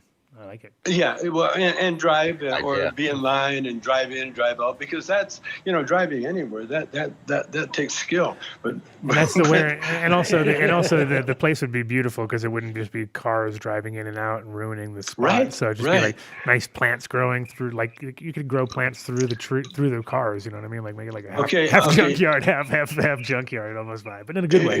Good plants, nice plants growing through. Some hemp plants, maybe. Here's another assignment for you then. Okay. Let me get my pen out. Okay, go. We're already stealing this idea. It's already done. No. Make it happen. I already have the spot. I gave it to you. Great. I gave it to you. I love it. I want you to make it happen. No, you know what? And I already thought about it. The way to do it is you do the first couple rows like that, and you make it like VIP, and you get to do that, and then the rest you can pull in your shit box behind it. But you make those all nice cars, so you get to like, the VIP zone. First 3 rows. That's pick up trucks and the buses at the back. Exactly, and all the yeehaws go in the back. Perfect. I like it. You reserve actually. We have a spot. We have a spot. It's called Form Lab. It's coming your way soon. Whenever we're allowed to open. So we already have. I like Tommy's idea. They should be all cars that are stationary. You want to bring your shit truck? No, but in the very back, the back rows, in the back rows. But even in the back rows, they're all trucks that are permanent. There's no driving your own vehicle onto this area. All right, I get you. So Tommy, We'll do it. I like it. Can you reserve your car? Can you? Yes. It's like I reserved the car in Pulp Fiction. Oh, there'll be fights over there. Look at that car is way cooler than my car. Oh man! Like Staples Centers, you can have your own. You can own a car in there. So can you pre-order a meal? Now you're talking. Now you're talking. You have like your food delivered. You can have your like delivery person bring whatever. The cool part about that too is you don't have any of that like all the people's cars and their smoke and their bullshit. Yeah. And then people starting up their shit and they're like, oh my God, like what is this guy killing me right here? Yeah, and then you gotta like pulling out of a parking lot. You gotta get behind them. Get behind Taking them. Notes, Vinny? Yeah.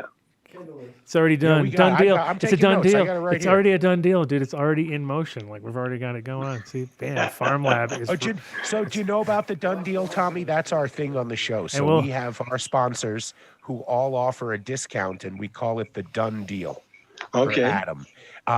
Some of them sent you some stuff. I know a lot of the stuff that they send never gets to you, but if you were going to keep anything out of the things, you got to try the Ozo coffee that was sent over.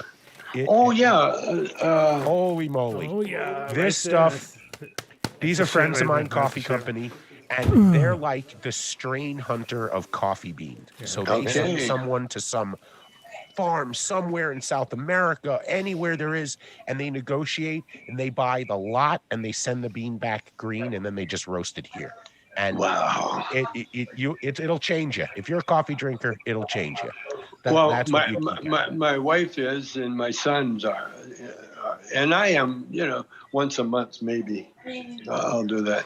Well, for this month, you want to have a cup of Ozo right there because it'll open your eyes. Okay. Wake you up too. It will literally open. Now listen, I gotta say farewell.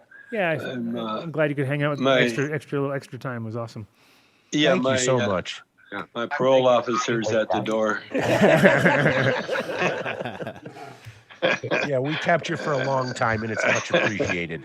And you're welcome anytime you want to come back. We are going to smoke out on New Year's Eve. Actually, New Year's Eve, we're doing a 12-hour show, so maybe we were thinking if there's a chance we can get you to kind of pop in for 5 minutes. Sure. And just kind of see where we're at. And we're doing a challenge where we have a sort of, we spin, it's kind of like you're back in the Let's Make a Dope Deal days. Let's make a dope deal. But it's kind of we got a wheel with all of our different sponsors, so people can call in, pay to get on the wheel, pay to spin the wheel. They spin the wheel, but they might land on a number, and the number is the amount of milligrams that one of us has to eat in the studio, and then we're gonna spin the other wheel and see who gets to eat it. Awesome. And then we got to see if we can make it for 12 hours.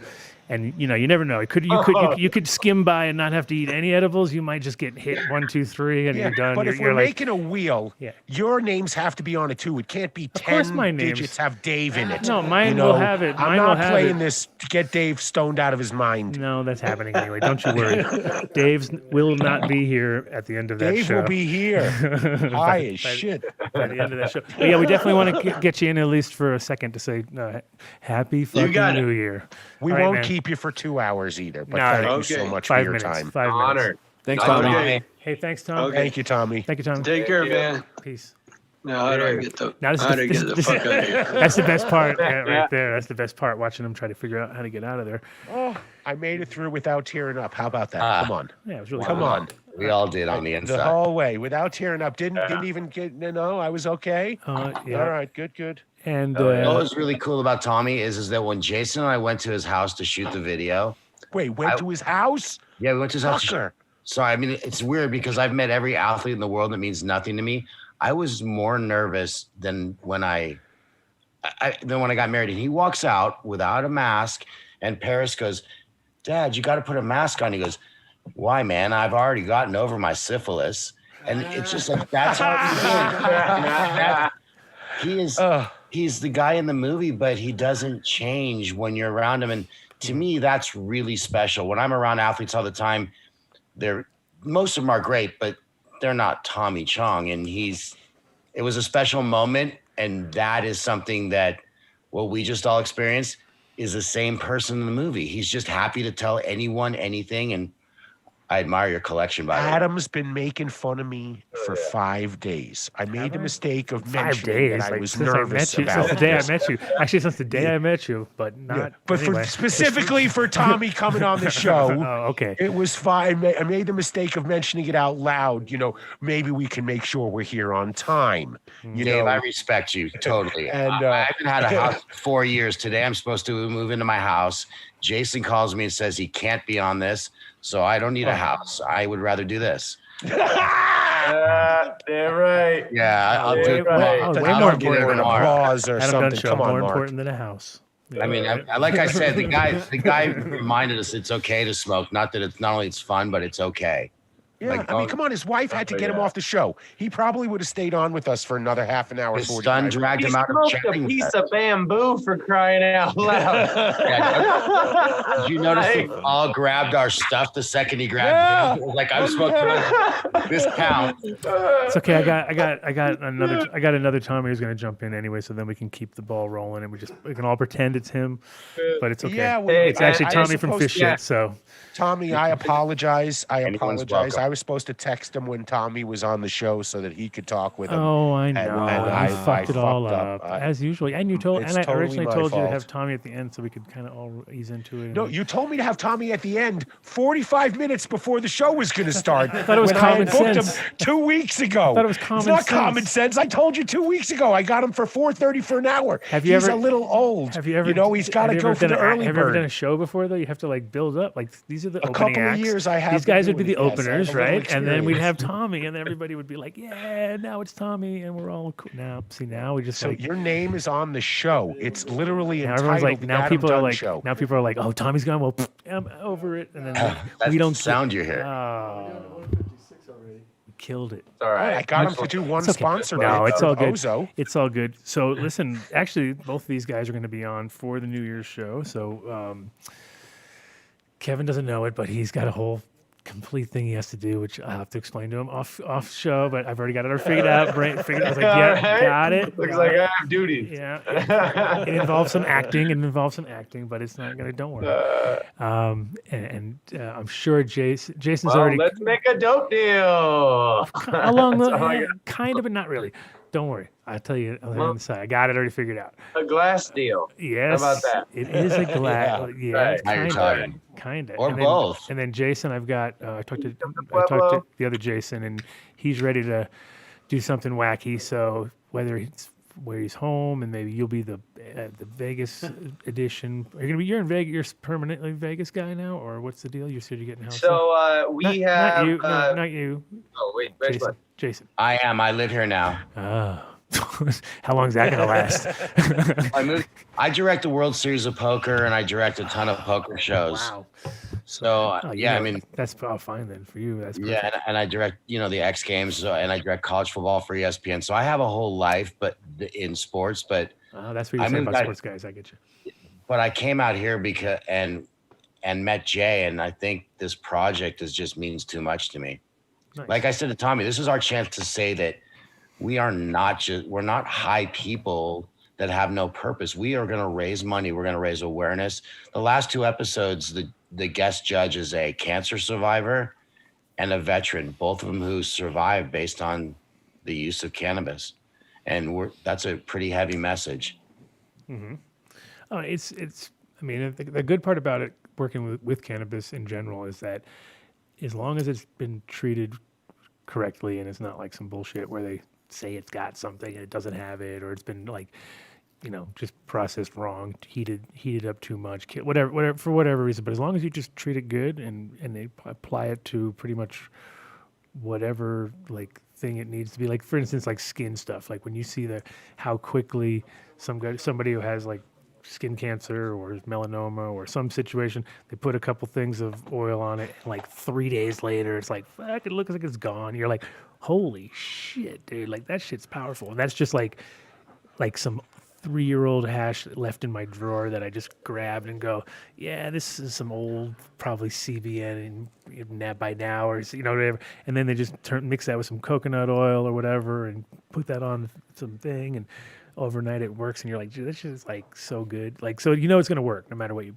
apply it to. You just have to grow good weed, right? And then at least it's gonna even work better.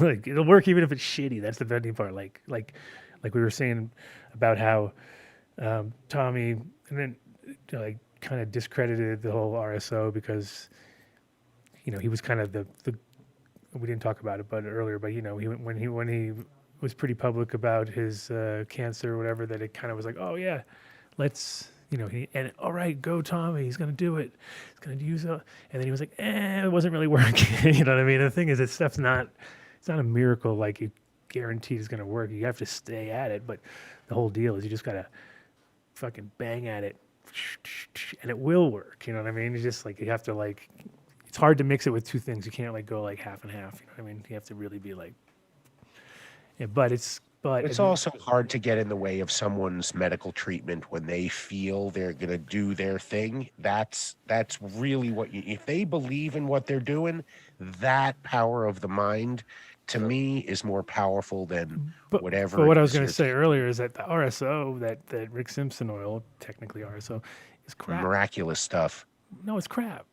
It's made really? It's made from naphtha. It's made from the worst fucking horriblest thing. Oh, I mean, like the way he was doing I'm thinking of JW's ASO. Oh no, there's plenty of, but through the naphtha, like through the disgusting, horrible hydrocarbon, but not even a good one, thing that they use, it still worked like amazing, and it worked for lots of conditions. Because that shit's good, you know what I mean? So even with the worst extraction, it can still work. So if you do it the right way, fucking make it clean, and so it's not like hexane or fucking naphtha or something. Those are things that will definitely work. Like hexane's pretty damn strong, but you got to be really good about getting it out. You know what I mean? You don't want to fucking. Comparing it to nowadays products is way different. I mean the RSO that's on the market that like we sell in our store.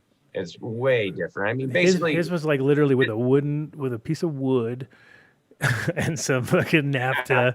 Like you're like, it's a little bit. I don't know if you could use that as a actual thing for kids. He's gonna hate me, Tommy. Don't hit me. Hey, Tommy, you're actually the only Tommy around now. There's not 2 Tommies because I know. I'm actually a little bit. I'm actually a little bit sad. He's pulling his sponsorship on us now. He's like, fuck you guys. You said Tommy and Tommy. Look what you did, DJC. Dang. Look, he's mad. I take full responsibility. I didn't even look at my phone until he was gone. Dave's not here, man. I apologize. Dave's not here, bro. It's totally my fault. It was a rookie move. All right, bash me on the chat room, guys. It's all right. Go ahead. Hey, but I don't know. There's like everybody's talking. I don't know what the hell is going on here. Hey. Right. Well, and I'll let What is going on? Like, everybody's just like, time out. Get a talking stick. Right. Yeah, well, I'll let him segue in, and I just want to say bye, guys. And yeah, I appreciate you guys letting me on and, bringing me in on the show. Yep. And, to your guys' listeners and anybody who's, hears this later, you guys come in during this holiday season, come say Santa Says at Canna Cabinet, get you guys extra 10% off. Done deal. Done deal. Discounts, And medical done deal. discounts. Done deal. Done deal discounts. We do them for everybody. So there you go. definitely, I can't thank you enough, Adam, for Kevin, before you go, are you running gear right now at home? Say what? You growing? What are you growing right now? We don't grow anything right now, unfortunately, but we will soon be starting up our garden again. Yeah. When you do, you have to check out Fish Shit. Okay. Oh, look at him! Look at him trying! Look at him trying to be good. Yeah, to get on Tommy's good side. Good job. All right. Woo. I'm just saying, you should try it. You should try That it. 5 walking out the door, grab her. I appreciate you guys, and thank you guys for having me on the show, man. Hey, you guys thanks, Kevin. easy. See you when you move out here. Jason, do you put Fish Shit on your plants? I actually love the band Fish, and I love fishing, but I don't have any ability to grow, but I know how to smoke. But I was going to actually go back to something that Adam said earlier. I'm not a technical person when it comes to weed, but I've always found the most fascinating testimonials are simply listening to somebody who's done something, who's gotten better because of it. It doesn't matter what they used. They survived big things because of their usage. And that's what's so impressive. That's a testimonial that Harvard can't argue with it. The doctor can't, that person's standing there because of what they did. I since I've entered this community and spent more time, I love listening to those stories because again, it validates what we're all about. Not only is it entertainment, it's healthy, and it really is a positive thing. And that's why I don't Rick Simpson oil or whether they make their own oil or whether they use vape pen or whether they just use a Bong. I love the fact that they're here because of it. Mm-hmm. It's the overall love of the plant, whether it's, like veterans groups that I've worked with, or, when I owned a hydroponic shop, that guy who comes in on a Sunday and it's just, there's a joy from growing the plant, right? Whether you're a hobbyist, an enthusiast, or right up to, you got a 100 light facility or something like that. There's a common bond, a common denominator that ties people together. And I totally agree with you, especially when it comes to the veteran community. You give a guy one seed, you stick it in the ground, and they get the chance to nurture it. You can see whether that's good weed or bad weed. They did something from start to finish, and it was something to be proud of. So, isn't that what they say about fishing? If you bring a guy a fish, you fed him for a night. If you teach them how to fish, they can feed an entire community. So, amen. That's so cool. Totally agree. That's so that's kind of the same philosophy. Growing, yeah, absolutely, right? Shouldn't we all grow our own weed? Shouldn't we all grow our own clean, organic weed? I totally agree. Or know somebody who does. Try. Or know somebody really good who does, right? Just pick whoever's good at it. That's the best idea. Like if everybody did it, there'd be just a bunch of shitty weed around. So it's like, just pick that one guy because 1 out of 10. Hey, Mark, do you have the winner of the 5 liters of fish shit photo? Give me a second. Oh yeah. Actually, Tommy approves of that. Like no matter what, he's like, yeah, absolutely. That one for sure is going in the books right there. That one's going on a can of fish shit. Yeah. I can see that one on the back. Maybe not, but we're gonna try. Listen, you guys you guys get some great content that comes in. I was showing one of my buddies today some of the different pictures that come in from time to time. I'm like, listen, your pictures they pale in comparison to one of our groups where someone tattooed a full fish shit logo. They took artistic right and they cut out some of the background and they put pot leaves all around it. And now, you know what? There are he gets fish shit tattoos out there. And Now it's amazing. Not as good as that. That's No, come on. dedication. Now look at for that. the next show, listen, I'm going to send it to you for the next show, right? I'm going to send you the picture of this man. I sent him like a swag bag this big, like everything from like past to present. He's got all sorts of shit. And I looked at it, I went, you tattooed that? Like, really? Wow. All right. So now we give my personal knowledge. He's awesome. This guy is awesome. He's a disciple. So if you guys want a discount at home, all you have to do is get a tattoo, is what you're saying? Listen, if you want, honestly, here's the deal. For the first 3 people on this show who tattoo my logo on them, they have this shit for life. How's that? Fucking discount. Okay. And if you put it on their if you forehead. get a tattoo right now, timestamp with the paper, you have fish shit for life. Fair enough. I don't care where it is. I don't care if it's like Roy Orbison on your ass. Well, like, so it doesn't make a difference. Free fish ship of life if you tattoo it on you. What about the 4th guy? Next 3 people. Person doesn't get anything but the tattoo. They could get Dave's tattoo because You that'd like be way pancakes? easier to do. It'd be like, totally. Any tattoo artist could do that. If you get my tattoo of that fish on your body anywhere, I promise to send you a Hanukkah card every year.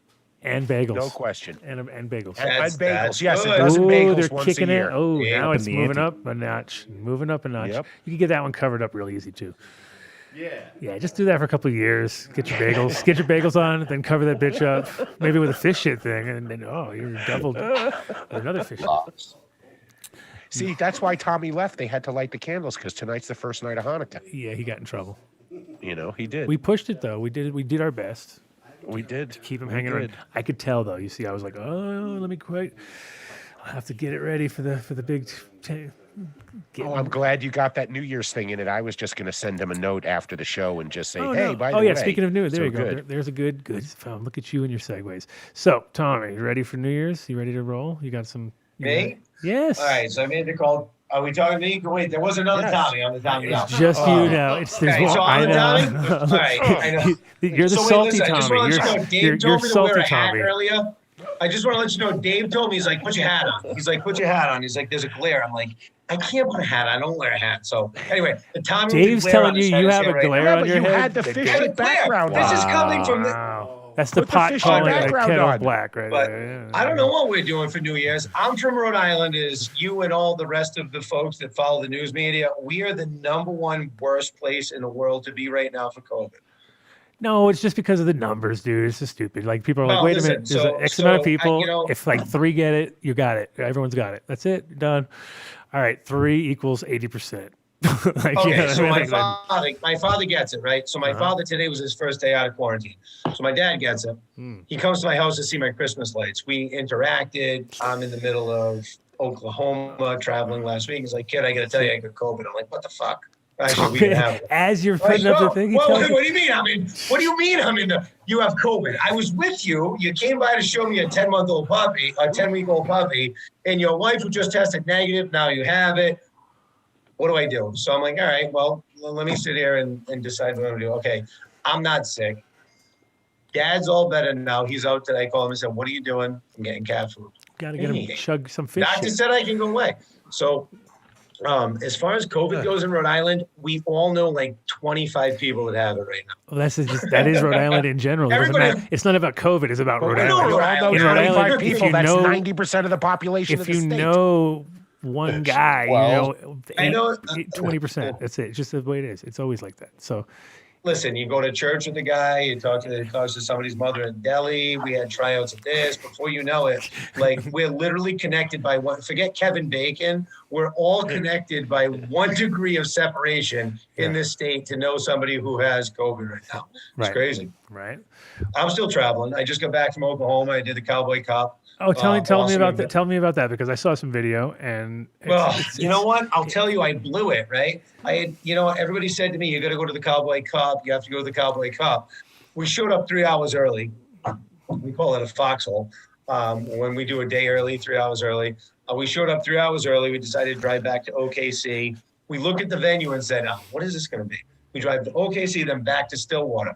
Then we drive back. Did There you, were hockey you literally across the did. street. You They had guys 4 or literally 5 tried to do dens. it. Dude, it was a great. A Dumb and Jinx Dumber? Proof was there. There was so many good breeders there. There were tons of great breeders. It was local and national. In addition to that, you had tons of great dispensaries from around the local area that are trying to, get their product out. Oklahoma is not missing a beat when it comes to COVID. Like, they're still doing it. They're still getting it done. Stores. I don't know if it's a good thing or a shows. bad thing. They're not missing a beat when it comes to this COVID thing. You take that either way. You could be like, Well, you know what? Don't wait. they There's are somebody not. said for the Oklahoman. There's somebody said for the Oklahoman. Now you know that you come to the Northeast, you get like this. When you're in Oklahoma, They stand back. they sit back. Yeah. They just kind of do their thing and let you, you're not doing that whole like Northeast like. Oh, I would like to see a like- cowboy hat with a face shield on it. That's what I would want to see. That's Well, the look I'm listen, looking for. I want to see I somebody. can't do I that, want to but see I can- somebody get like that look. Maybe 3 shields or something like that around the outside. All right, so That would be we dope. have a game when we're in the airport. We have this game, right? And it's like you have the people with the face shield, you have the people with the mask, you have the people with the mask, and then you have people with these fucked up contraptions that are all over their head. So it's kind of like, remember Punch Buggy back in the day? Remember, like, oh, Punch Buggy. You guys may be too old for that. Oh no, we know. So it's like we've created these parameters for mask people. So if you see somebody with a mask and a face shield on, up and down while walking around, you get 5 points. If you see somebody with the mask and the face shield, so we have this whole point system. And I'm walking through with my partner, his kid, who is the best inside sales guy you've ever met. So we're walking, this is his first road trip, and he knows nothing but COVID travel, right? So I'm like, all right, boys, we're going to do this. It's like, mask up with the face mask. And finally it was like, it was just, and there's these weird people with these like duck masks, like, Slipknot? You're like, duck mask, 3 points. Dude, we got like Slipknot masks. Like, Jesus, Mary and Joseph, that's like 6 inches off that man's face with the shield, with like, it's nuts. Travel's crazy right now. Very crazy. I've been traveling since May. No, I haven't. Oh. Yeah, I have been doing my thing. It doesn't, wearing the mask is fine. It's not the greatest thing in the world. I'd rather overreact than get sicker, but I need to travel or I won't work and there won't be sports on TV. My biggest fear is catching COVID on the road and doing 14 days in like Bates Motel or like the Holiday Inn Express. I wasn't doing breakfast anymore. You're not going any wake further, up at the son. Holiday Inn Express and I can't have breakfast. That's my worst fear in life. So yeah, I haven't stopped traveling at all. We're essential, right? So since COVID's happened, since the onset of COVID, there was like a brief pause. You're gonna outrun it. Yeah, I'm not gonna outrun in the it. fish shit mobile. Well, no, I got the- it how stops is it- at 10 o'clock when they close the bars. How's your fish? COVID goes away and goes to sleep. How's the when they fish close shit the mobile bars. going? Listen, I mean, they're how still can you doing sit full down for contact that lap long? dances in Oklahoma. Oh, come on. Are they wearing face masks or not? No. No. I was in Missouri 2 weeks before that. Like certain parts of Michigan, like rural Michigan, they're like, take that mask off. I'm like, all right, sorry. It's all different. really? Yeah, The opposite, I'm all over the country. It's totally different depending on where you go, right? Yeah. You got to respect the COVID. It's a face First and diaper. You gotta foremost, put- like Get that damn face diaper off your face. Yes. the chin diaper. Yeah. That's what they call it, the chin diaper, right? You see the people down. Yeah, that's the worst. It's like, Yeah. I don't want to make light of it, right? My parents just went through it. I've got a couple. If you're gonna folks wear it, who wear just- it. If you're not. That's the way I look Yeah, at it. it is what it is. Like, you do what you got to do, right? Like, in any situation in life, you try to mitigate certain situations by taking measures to not get it. It's all up to you. But you know what? All I say is, don't expose old people. Like, if you've been traveling, like I'm an Italian, just in case you didn't know. I haven't kissed my mother since February. Ooh. I haven't been within 6 foot of my mother since February, which means this is the longest time I've never had a slap in my life. Yeah, there's a benefit. No, there. same thing with my son. Your son got it? No, he's an essential worker in the cannabis industry. He runs a garden with another, cultivation manager, and that's the life they have right now. I'm not preaching. It's just the choice we have to make. It was the first Thanksgiving we hadn't had together. I'm very hopeful for the future. I hope everyone who gets the vaccine doesn't have a reaction to it. And I hope by the time I'm in line for it, it works for me.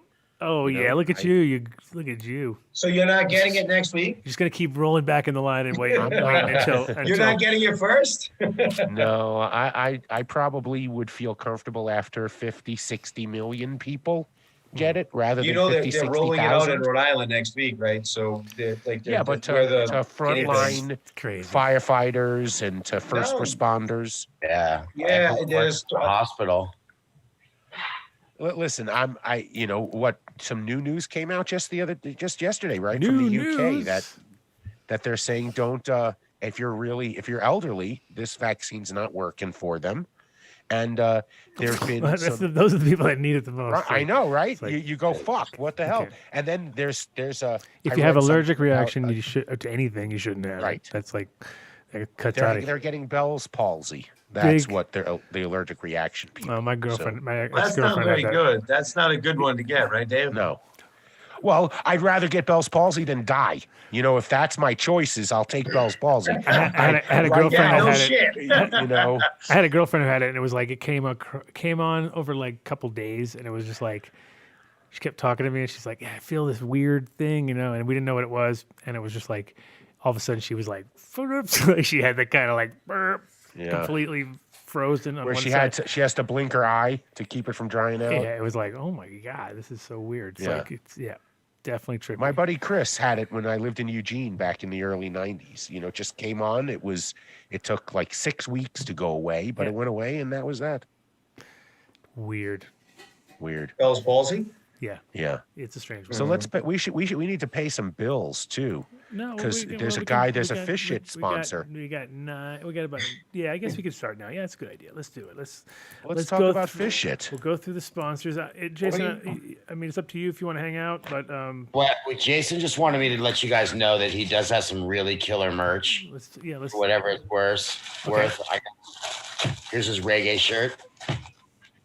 But he has a new guy that's making his shirts that are way higher quality. I'm not a salesman at all, so hey, I'm not as that is a typical salesman routine. First thing you say is, I'm not a salesman at all. No. Let me tell you. No, there's the shirt. That's it. It's black. It's got reggae colors. Way to go, Jay. Where do they go buy it? Thank you very much. See, you're playing. You're like a good fucking pool shark right now. He's like JeromeBaker.shop. JeromeBaker.shop. He's a fine man, that Jason. Be nice to him. Take care of him. He is. And for everybody, if you need anything from our show, even the fans who are listening, if you write us at Operation Pipe Dreamers, we'll tell you all about it. I'm really proud of it, and I'm really happy that you guys invited me on. Yeah, for sure. Any really chance cool. for a 10%, 20% discount if they enter Done Deal at checkout on your shop? I would just say I would say I'm not allowed to say that, but yes. Spoken Sorry, like Jordan. a true salesman. No, I'm not a salesman. I'm just kidding. I was supposed So to. then 20% off when they enter Done Deal. That's Done. 50% off. 50. No, 10, Oh, 50, cool. 50. Yes. 10% off. Bells, whistles. Mark, come on. I love negotiations, yeah. Yes. But I will Yeah, say yeah. this: check out their stuff, and yes, 10% off. You're trying to outdo Fish Shit. Fish Shit is our biggest No, they- discount 25%. ever. 25%. 25%. You know what? You didn't ask. If you get a JBD tattoo, what happens? Oh, this is a show where for people who love tattoos, you should just watch the show, get all the sponsors. I've got what's how much? What do the JBD guys get? Tell me. I don't know. I just was hoping you'd figure it out.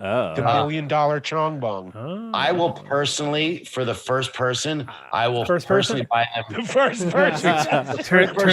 Turn the camera around. We may have a winner. We may have a winner in the room. We might have to turn. I know. I've seen about 50 of them. All right, we'll turn the camera around. It's your call, Adam. The first person that you send me, I will send them a little gift bag. Okay. Hey, hang on, Here you Jason. go. He's in the room. Hold on a minute. Hold on. We'll get a JBD I'll take care of tattoo your people. in And 30 hey, seconds. Adam, if it's one of your dudes, we'll take care of him anyways. Let's I have one know of it's your family. cheating, but Keep. Cheating yeah, works. There we go. Here we go. Not gonna drop his pants, is he? So that? is No. Mr. Harris making There carta we tops go. Ding, ding, ding, ding, ding, ding. Got the most That's incredible it. thing There you go. for those. That's He's it. making Been there. carta How long's tops that been there? because How many years? I just spoke with their marketing director, and they're going to be sending us a couple for our 20-year Christmas tattoo. show. 20-year-old tattoo. And we should Have talk Adam about have Adam text me. He has offline, and I'll make sure that I give Jason that note. For sure. Sweet. For sure. We'll get those to you. Don't worry. A lot Whatever of, you need. lot of Holy detail in that moly. work. Look lot at of that. a lot of detail in that work. there. Holy moly. You're going to have to get that work done. Why do you have a picture of a big penis on your back? Oh wait, I got to see this. I got Is it to. evident? Let me see your tattoo again. It should have went up already. It's something, I don't know. It's kind of like delayed. Oh, you Yeah, I can't. just okay. We just saw it for a second. I saw it. It looked like a big cock. It's a JBD original oval JBD. Oval JBD. So Who was 2000. Is that Kenny? Who? And Adam, if you was want that? next time, we'll give you a tour of the set, and maybe Jason will show you around. Yeah. Because the set's here at the Dream Factory, and he can show you what it looks like, and Oh we yeah, built I'm it looking forward up to it. here. Yeah. Well, the cool thing too is, like I said, Kevin's got that van coming there, so that's going to be dope. Can't wait. Once that's all lined up, I'll make sure to make my way over there. Vegas is one of those things where this whole the way everything's happening right now, it must be just. We should be in trippy. Vegas this week, no? No, I'm not going anywhere. Why? What's going on in Vegas? this No, week? we should have been. Oh, we we should have. should be in Oh. BizCon. There should have been BizCon this week. Oh my God! Yeah, there should be. Everybody would Totally have been. missed Oh BizCon. my You had to God! bring that up. Speaking of That saved me strippers, about $5,000. Tommy, anytime a No, stripper, no. I thought anytime it was in supposed to be stripper talk, Christmas. Tommy's all over it. He's like, strippers, You Vegas. said Vegas. You You said right? Vegas. All right. Hey, I was gonna evolve to strippers. I could tell. I could just tell you were gonna. Well, say I saw the segue, right? Dave's typically the segue guy, so I figured, Yeah. you said Vegas, I just jumped right in. jump. Yeah, I know. It would have been. And okay, so what's going on with the virtual MJ BizCon? Has anybody checked that out? They already or- had it. It was last Nah, I it's know, did not, anybody- it's no bueno. No good. No good. Did you actually? It was Did you 50 actually? bucks, yeah, were you part you know of it? Were you part of it? No, you know what? They asked us to be part of it, but just like so, I we wouldn't did. We tried to. We looked at and did a few different virtual trade shows. No one was ready or equipped to deal with the virtual trade show, right? Right. It just wasn't. The technology wasn't there. The way it was delivered wasn't. So we decided that it wasn't something for us. We weren't going to do it. We're best in person. there You would know? need to Everybody, be a I'm going to dynamic. step off. Happy holidays to everybody, and Thank be you, safe. Jason. And when anyone is out here in Vegas, please come here, Dream Factory. We have a little lounge right here, and there's plenty of bongs here to enjoy. So, Plenty of and you're bongs. all my guests. Tommy, you're welcome to come anytime. I like fish. I don't have a use for their shit, but I do like fish. Well, I appreciate the offer. Thank you very much. Got it, everybody. Be safe. Take care. All right, my friend. Peace. Thank you. Thanks, Jason. Thank you. Peace. There he And then is. there were three: the good, the bad, and the ugly. I'll let you guys pick. Who is it? Yeah, well, we know who I am not. I'm clearly the ugly. I'll You're let not you the two good. fight the good and bad. Oh, that's a tink. So yeah, Dave fucked up, but that's to be expected. That's normal. How did Dave fuck up? By I didn't missing bring out. you on during But the here's show. the deal. when But You know Tommy- what? I here's, sent you but text. here's Now the deal. listen. But here's the deal, Tommy. I got it figured out because we've already got Tommy. We've got Tommy saying he's coming on. So you just have to fucking Shanghai him. We'll let you Shanghai Tommy. Hey, listen, I'm not a Shanghaier. Like I'm Oh, no, I'm more of an even keel. Like We'll let you no Shanghai. Shanghai for me, We'll let bro. you Shanghai his time slot because we'll go like you'll get confused because Rhode Island. What can you say? Hey, I got confused. I thought you said You're Tommy. lucky you're from Jamestown, bro. you say, oh, I thought you said Tommy. And then I'll be like Tommy, and then we'll have it all just like we planned for the day. And Dave fucked us up. So there you go. Thanks, Dave. So As it's looking right now, we have so listen. many people committed for New Year's. No, that we have it's a gonna be bunch. half an hour anyway. Oh, it'll be So it'll be no, fun. if that. I mean, Tommy, I'll have him on for a few minutes. and I'll Well, have so you on for a listen, few I'm minutes. gonna do this. I'm gonna, you know what? It's getting late here on the East Coast. I'm gonna bid you adieu. I thank you guys for having me on. It's been a good couple of 3 weeks to run around and. Well, we're only 2 weeks, 3 weeks away, whatever, from that fucking telethon thing. So we'll just get you lined up. 2 weeks. 2 weeks, 3 weeks, 2 weeks, 2 weeks. Well, what's this? What show are we for talking? for the New Year's show. Oh, yeah. 2 weeks. New Year's show. Who do we have? 3 weeks. Coming See, out of the it's New Year's 3 show? weeks. It's a 3 weeks. So you see, it's one of those slips in at the last second. Anyway, so we're gonna do mega giveaways during that. But in between, we got the fish shit winner, which we already saw the incredible drawing that was like detailed. That was drawn by his daughter, so he cheated. He cheated a little bit. He had his daughter do the work. Do the work, honey. Look at Dave. And I want him with a fish and a diaper. And she's like, whatever, Dad. And then she drew that amazing picture. And then, that just shows you, like, how cool we are. We're giving you, or how cool Tommy is, I should say. He is going to send out 5 liters of fish shit for that amazing drawing. And I think we're during the giveaway. I'll just put like a lot of fish shit so we can hopefully nail it, at least 1 or 2 winners, because we're gonna have a lot of different things. Yeah. And it will be cool. We can the worst case scenario is you're winning some fish shit. You'd be like, oh, this is the best case scenario. Actually, I need some more, so I got to send you a reminder because you just let me know. I was like pouring it out the other day, and I was all, oh my god. Hey, chat gang, this is not to be overlooked. Listen, guys, you know what? I do have to catch this. I hate to do this to you. I've got to jump on a flight in the morning. No, it's fine. It was awesome. We're gonna do you our guys shout-outs. are great. I will honestly. We'll work the details out. I'll check you guys out when I'm not on the road. Yep. Have a great night, guys. Thank you, Tommy. See, you made it. You survived. You survived. You were like, oh, I forgot that one thing. I forgot that one detail. Well, listen, in my defense, he didn't text me until 6:20, right after Tommy You got off. confused with the Tommies. That's what you got to say. You got to use the old Tommy I got excuse. confused with the Tommies. Too many Tommies. Too many Tommies on the show. Fuck, too many Tommies, bro. I was like trying to keep up. Super cool. Now we're going to pay the bills, like you said. We've got a perfect amount of time to just roll this bitch out. NewMillenniumNutrients.com. I went by and saw those guys the other day. Saw Cole for a second.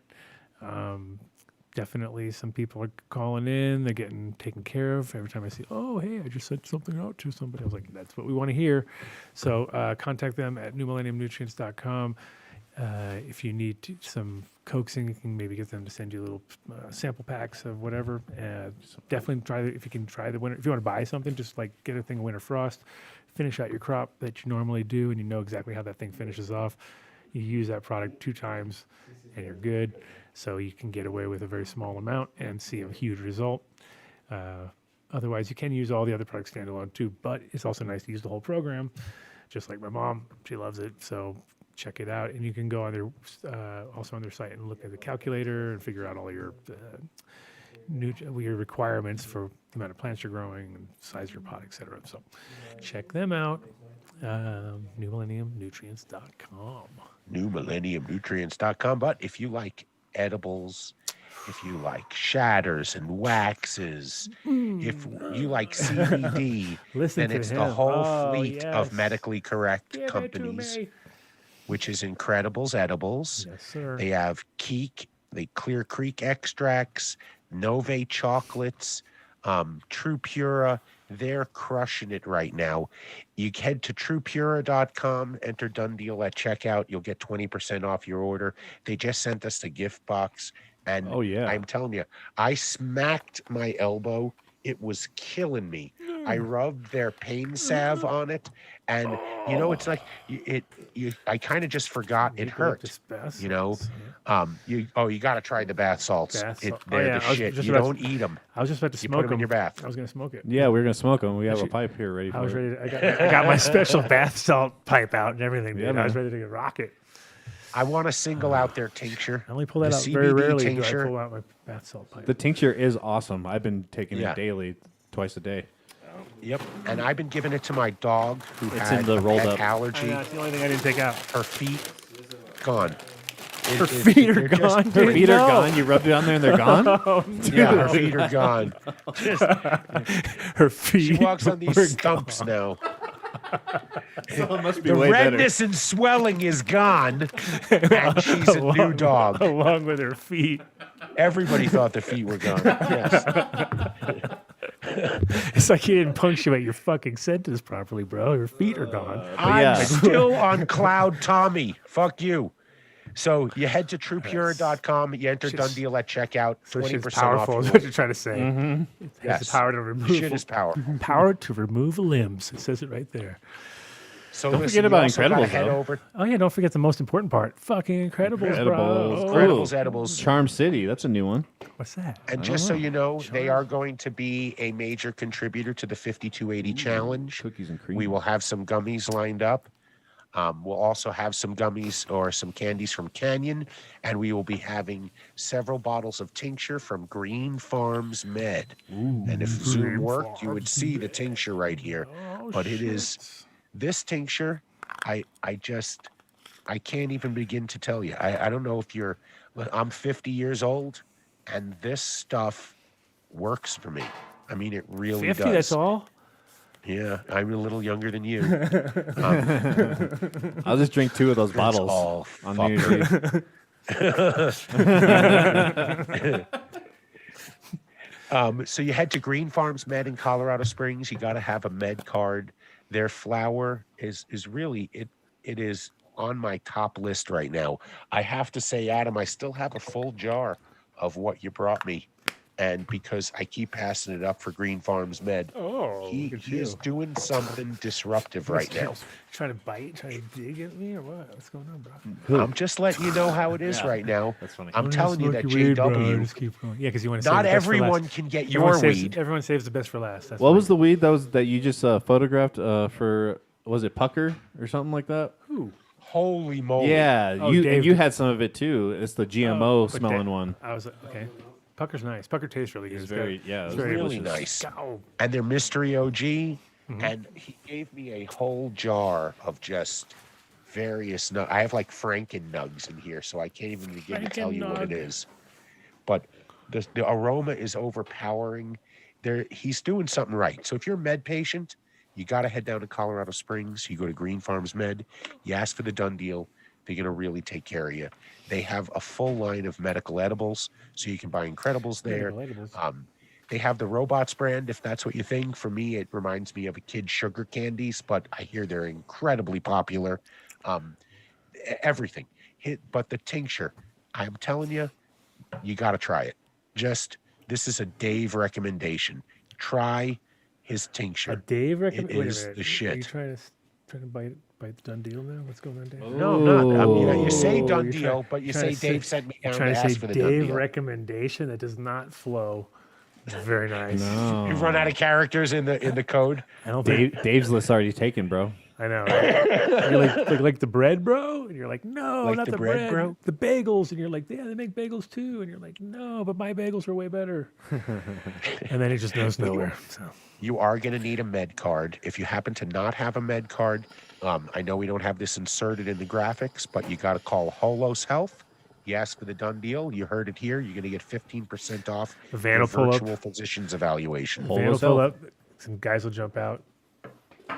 Give you a med card. Give you an injection. Yeah. Yeah. Yeah. It's a super Med secret. card. I'm working You with can the government always now. call Dr. Mark Bronstein too. He does virtual physician's evaluations as well. And I spoke to Dr. Mark. He's going to also loan us some time on New Year's and come talk about the Reconscious Medical Hour that really didn't go over. But What? And, It's not that it find didn't out go what's- over. It's the guy fucking had to go to. He got his- sick. Yeah, he his got sick. surgery or something. Right? Yeah. we got lots to talk about right Yeah, we now. do. So Is we'll he back figure out a now? way Is to he get that back on on. track? Because it was From what I saw, because it he- was his voice before, and it was like that's obviously not very good if Right. you're doing a podcast and not have a voice. Last post I saw, he was doing well. He's on a new health plan, good and all healthy and stuff. So Alright, I mean, so maybe we yeah. can. So. Well, we definitely need to get. Did you contact them about the show, about the telethon, Dave? Yeah, Mark's available. and I don't know if his partner is. Okay, well, either way, but Mark's 100% on board, right? Yes, he is. Cool, Dr. Mark with a K. Yep. Yep. Oh, And if I'll you bring- happen to want to grow organic, yeah. and you're in Montrose, Colorado, or anywhere in Colorado or New in Mexico, and you Montrose? spend 500. Well, isn't that where you can call Like or go you've to narrowed Build a Soil. you've narrowed our people down to like 3 people maybe who possibly could be listening to the show who are in one us right now. All 3 of you should run down to Build a Soil. You go 855-877-SOIL for Build a Soil, or you go to buildasoil.com or to their they Instagram ship that page. shit everywhere. Everywhere. It's called shipping. And it's I free. understand, And but it's if you're free. there and you want to see an amazing setup, you got to head over. Yeah. But go to buildasoil.com. You got to check him out. Jeremy's on fire right now. He's on fire? Dude. What are you doing to everyone? He's on fire. Your dog's got no feet. Fucking shit's going haywire. Their on this. business is on crushing fire? it. No. Their business is on fire, bro. You better call the fire department right now. If you happen to be in Montrose, before you go to the shop, stop by the fire department and tell them that the place is on fire. Because Dave just told go you. see our buddy Jeremy at Build a Soil. If you spend $500, it's free shipping in Colorado and New Mexico. 855-877-SOIL or buildasoil.com. Incredible products. Way to grow organic. I can hear the voice too. It's all, I don't want to say anything wrong now and you fucking jump down my throat. But when you're done shopping at Build a Soil and you want to learn how to blow some glass, you can head over to Hubbard Glass at patreon.com/Hubbard Glass. And for as little as $8, you can take a glass blowing class. For $80, you can take a class and get a little piece of glass sent to you every month. That's his Glass of the Month program. He's an incredibly talented artist. He sent us a couple of dab rigs. They are fire, and they work really well. He's a great guy. So you head over to patreon.com/Hubbard Glass. Come on, $8. It's COVID. You're home. Spend $8. You'll enjoy yourself. I mean, he really does some great work. That's Chris to Hubbard learn. Glass. And then there's the $80 per month, and that gets you a monthly glass gift. So you don't even have to be into the checking out the videos if you want to just get some glass every month. There you go. It's like that, just like that, coming at you. So you see that big bag of coffee to Adam's left right there? That's Ozo coffee. That is the shit. And Rosin Dogs, I think actually they're going to name a new bean of coffee after you because you buy so much. So it might be the Rosin Dog blend. Rosin Dog blend. Wow. Yeah. Listen, Nice. I'm a coffee drinker, and it is I'm impressed. my go-to cup of coffee. So, and look, now Tommy Chung will have his once-a-month coffee. Will be Ozo this month. Yeah, maybe he'll So, kick it up to 2. Yeah, kick it up to He'll 2. be like, now I've doubled down. I'm going for 2 a month. But you enter Done Deal at checkout, you get 20% off your first order. If you're buying 5 pounds, you're going to get a free shipping. So give it a shot. Great stuff. Green bean sent to Boulder, roasted on a 1959 roaster. They are open. I believe they have 6 locations right now. Social distancing masks apply, but they're open if you want to have a macchiato made or one of the little specialty drinks where they make the nice little foam designs on top. I believe they're also still selling Willie's Reserve coffee, CBD coffee. So you can pick that up there as well. There you go. But Petey's going to join on our New Year's thing too. He wrote back he's available. So if you happen to be in Barcelona, He's available, but he Treasure never shows up. He won't show up. He's so lame. Yeah. Petey, if you're Will, listening. I'll get him on. You are so I'll get him on. lame. We had him on the show, but he was off camera. I had to give him the mic, and he stood up. No, and then exactly. Or he won't show up, or he'll be like, "What do you mean?" I was like, "Dude, I called you 27 times today." Petey, I'll give you one more I'll get chance. him One more chance, Petey. You can do it, Petey. But it would be nice. It would be believe nice in to you. get a drop in from the. That's the cool part about New Year's is that it's just going to keep moving, right? So we're going to start in Europe, and then we're going to move our way this way. We're going to go right past us, Mm-hmm. and then we're going to be like, maybe, because we may even stay extra long because Dave will already be out. Dave will be sleeping. Dave's gonna be sleeping. Dave's gonna be He's sleeping like a gonna be baby, out. like before even our actual New Year's. Well, we'll have to eat Like, the other half of what he doesn't eat. Yeah, he will be asleep before our I'll New eat Year's. my share. So I will eat my Dave's share. gonna fall I asleep, promise and you that. I can almost I'll bet that Dave falls asleep in 2020 and wakes up in 2021. Yeah. That's my bet. That is my bet this year. If you're a gambling man, I would take that bet right now. Yeah. Ooh. Because we're gonna be I we're would gonna be take that bet because he's probably right. 10 hours into our show. technically, by that point. There'll be a little counter in the upper left-hand corner. How many times I doze off? Yeah, so 10 hours in with edibles? No way. No way. I'll have lots of Ozo coffee.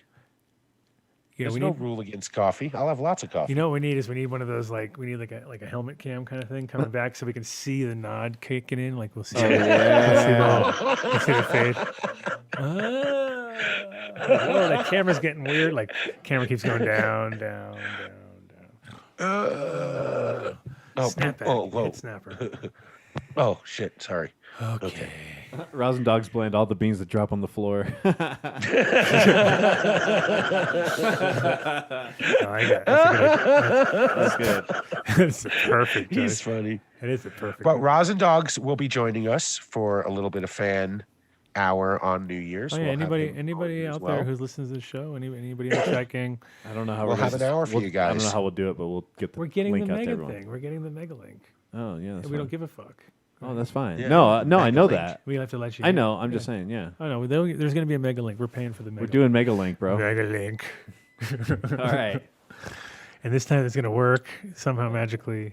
And nothing. But if you happen to be in Denver, Oh, yeah. Pueblo, These or guys are Colorado sound. Springs, you want to head over to Apothecary Extracts. I'm smoking Okay. right now. What do you got? Yeah. ApothecaryExtracts.com. It's Apothecary Extracts on Instagram. Honolulu. And holy shit. Honolulu. Honolulu. Why did they call it Yeah. Honolulu instead of Honolulu? Oh, that would have been nice, right? Honolulu would have been So, way better. I'm rolling with some frozen lemons ambrosia, some blackberry banana kush batter, some huckleberry cookies ambrosia, some Tropicana cookies, grape cola, and honey banana ambrosia.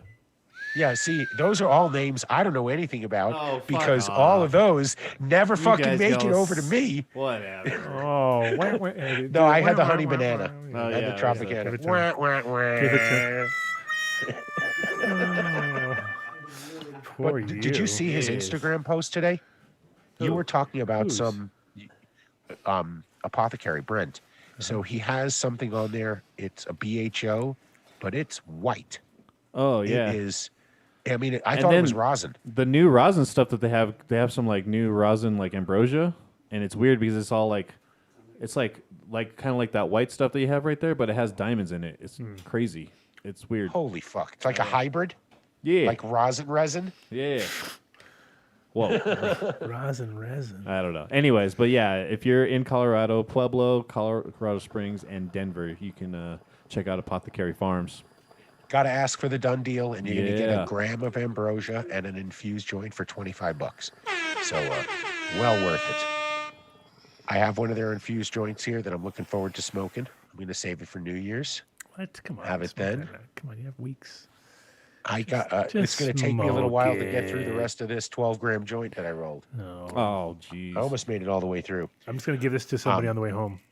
I'm gonna hand that to the right. I'm on the way home when I'm gonna cruise. Here you go. That would be awesome. I'm gonna dude. be like, oh yeah, you need a roach. She'd be like, what the fuck? I'll try to film it. I'll try to film it too. So, yeah.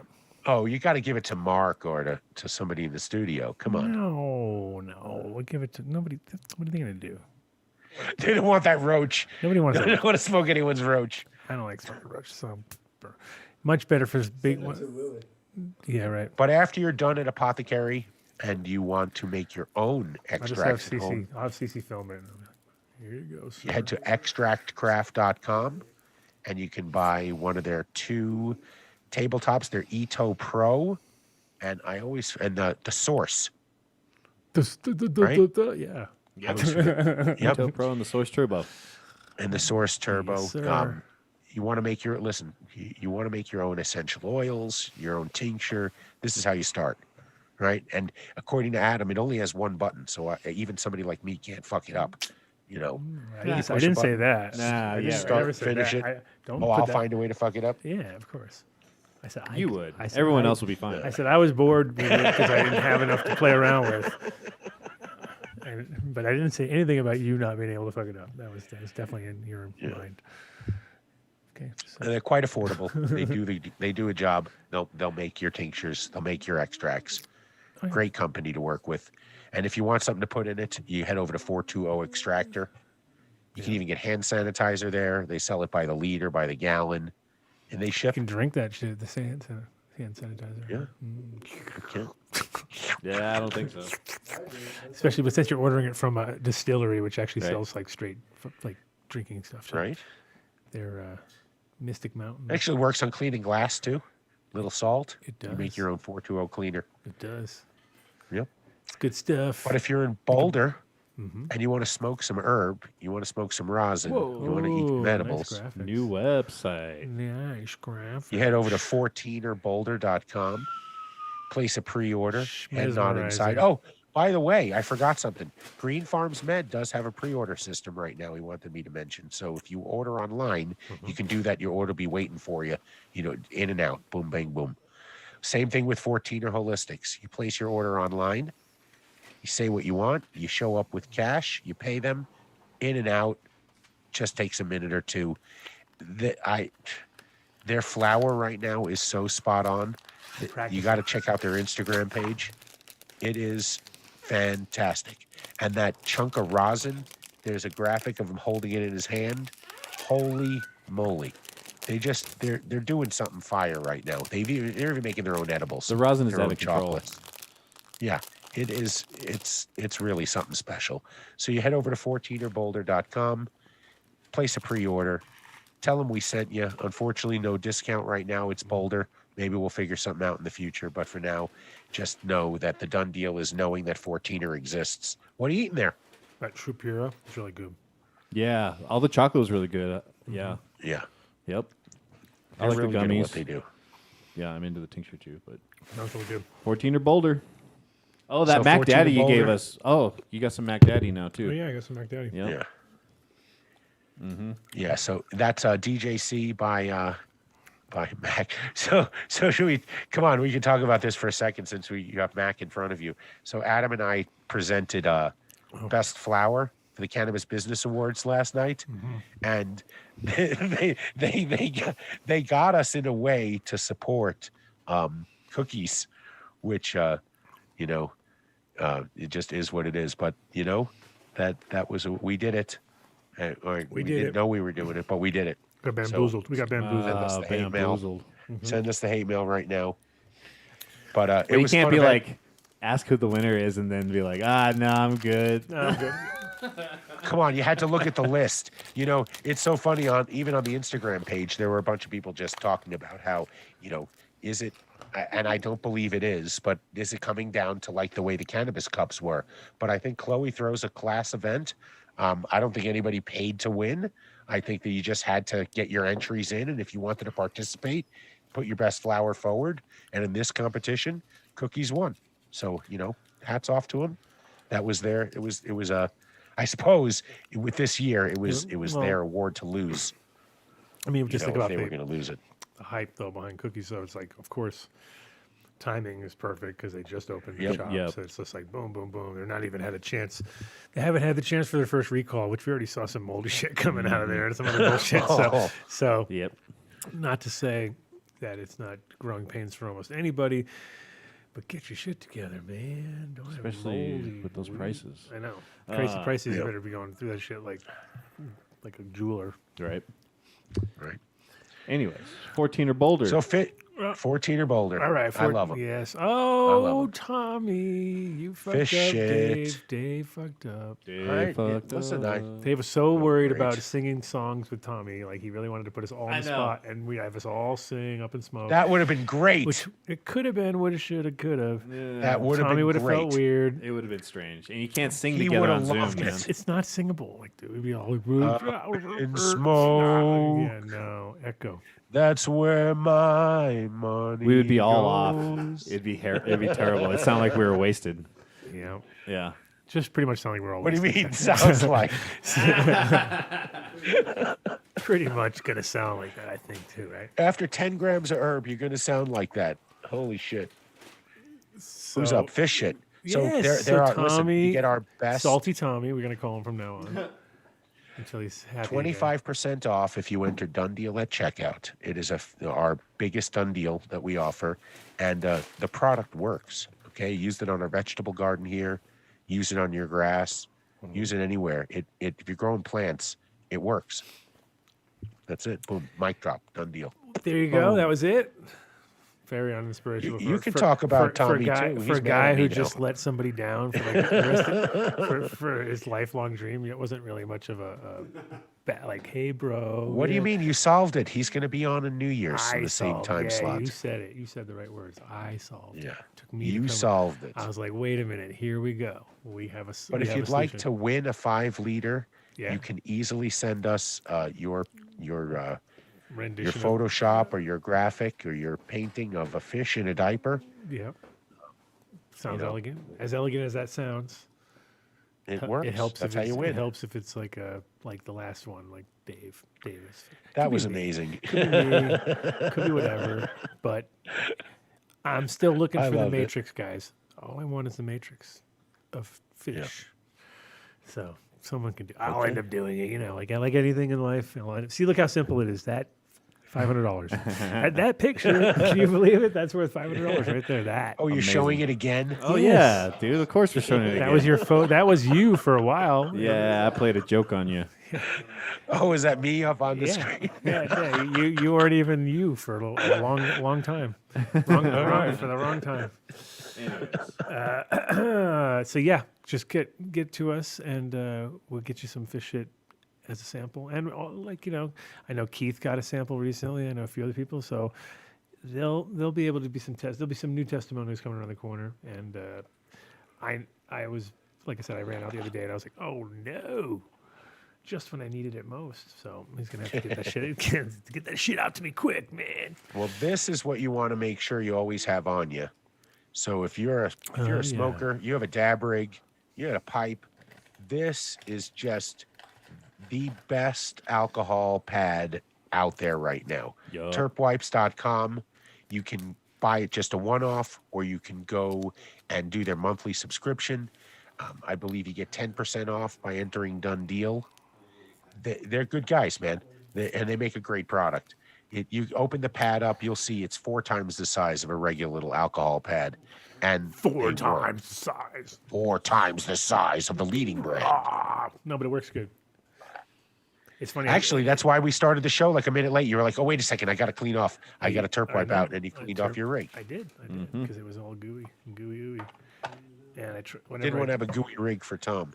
No, I wanted to keep the goo factor down. But it is good. It is definitely. And what I like also is you could just swab around with the whole thing, like really clean it all out, like a big giant, like a big giant Q-tip, but not really clean out your shit. So, yep. Yeah. Mm-hmm. Yeah. Actually, I've been wrapping it around a Q-tip and using that to clean up everything. And let me hear the sound effect. That is not really how it sounds, actually. When you pull the little Carta thing off. Oh, speaking of, is that something? Carta's going to be sending us a couple of rigs. We're going to be doing a little. I'm trying to get a third scent. Okay. We'll be doing a little Christmassy, Hanukkah. Okay, so speaking of which, because we can't do the show once again because of fucking MTI. I know. On the day we should, because actually isn't it crazy this year, like how many holidays and things our shit landed on? Like it seems like every time we're like, and guess what day that is? Right. It's show day. So show day is on the 25th technically, which is the Christmas day for many people, but sometimes not, but sometimes yes, but sometimes not. But anyway, MTI's decided that he's got more important things to do than the show. Yep. So he's like, wham. So you guys already ruined my New Year's Eve. But then, You guys already ruined my New Year's Eve. I know we're doing New Year's Eve. Jesus Christ. And Christmas Day. We keep fucking up. Keep fucking everybody up. Yeah, we keep fucking up everybody. Okay, but it's fine. It's even better. This is gonna be because Boxing Day is the day after. Yeah. And so we're gonna do Hot Boxing Day. Hot Boxing Unboxing Day. Yeah, we'll hot boxing. Just all about hot boxing. We're gonna hot box. So Hot Boxing Day, no reduns. There's no reduns. It's gonna be live. So we're not doing a show on Christmas Day. We're doing one on the 26th, the day after Christmas, because of MTI. Yep. All right. Yeah. Can do. We couldn't do a redone day before show. We can find an old Christmas show from before. I got Christmas stuff going on Eve. that day too. Huh? I have stuff going on the day before too. You don't have to do that day. I'm talking about like a do a redone. I said. Oh, Like on we did- Friday. yeah. Oh, a redone. So we could double down. Maybe we'll give everybody 2 shows. Mel can do a redone. One old show that you could have watched Yeah. if all you had to do is click down like 3 spaces on fucking YouTube, and you'd be like, You oh, know I could have done that myself. I could have done that all by myself. We should find that Willie one that got all crazy when they had the guitars and everything in the basement. Yeah, but It was they, so they high wouldn't and it get was the all little loud. Adam by the fireside. Can we? Yeah, maybe because we do have a whole week or more, 2 weeks of whatever. So what we could do is piece together maybe like 3 sections of good shows instead of, and we'll just try to find the best section so we don't have to watch the, you know what I mean? So you get 3 for the price of 1. Sounds like a lot of work for someone. Mel's listening right now. She knows what's Sounds up. like a lot of work for MTI. Mel's like, yeah, whatever, just throw it at. It'll be like, Mel, do this, this, and this. But we're giving her 7 days to do it. No, more, 14 days to do. She can do that, dude. We'll pick No up problem. 5 shows and we'll do like 20 minutes each or something like that. How's that? When are we going to give away the light this month? What Friday are we going to give? What show are we going to give away the light? During the For telethon, Illuminar? of course. What do you think? All right. So, well, then our sponsor, Illuminar.com, is the way to grow right now. So if you need Oh, look at you HID, trying to go LED, back in time to hash one, of controller. to one of my old sponsors. Illuminar's not a sponsor No, anymore? we switched it. Oh, Way to grow. We switched to Way to Illuminar and we have what grow. seats here now. I said, way to grow, because you threw that in there like it was like not an old sponsor. See? Right? Right. You. Oh, that's right. Way to grow. That's what Mitch announced last week on the redone. oh, is that a done deal on the Puffco Pro? Sorry. Anyways, What? I just saw it. No. Where'd you Oh. see that? Roster Rob on the chart. What? Kevin has the new Puffco Pro. You can use a done deal on his site. Oh shit, Puffco Pro, done deal. And the funny thing is that I just ordered one from Who's Puffco. Kevin and what's the site? Just kidding.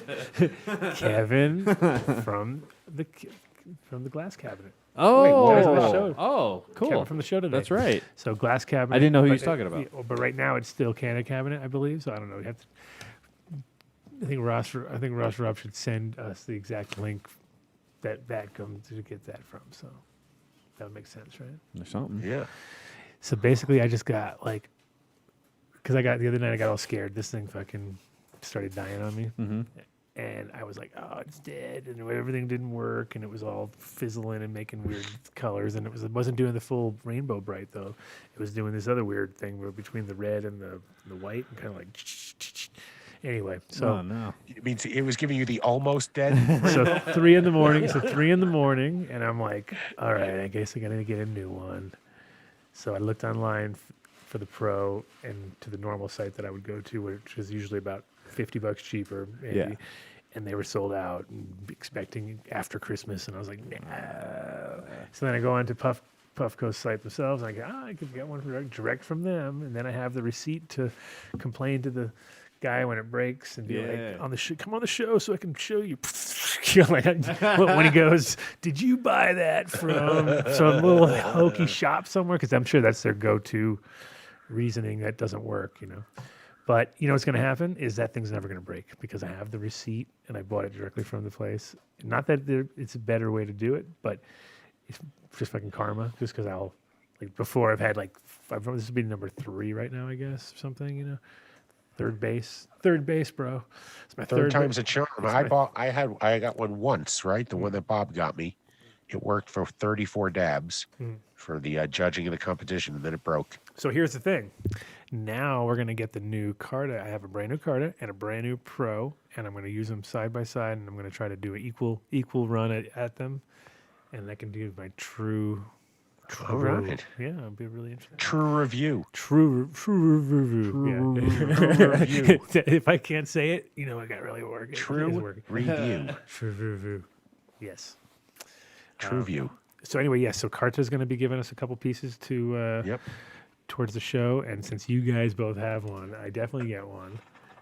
Yeah. Damn it. And then I'll fight DJC. And then you guys could fight over the other one. I'm just kidding. Or whoever's breaks first. Or I'm just messing. Or we can just Mine's fine.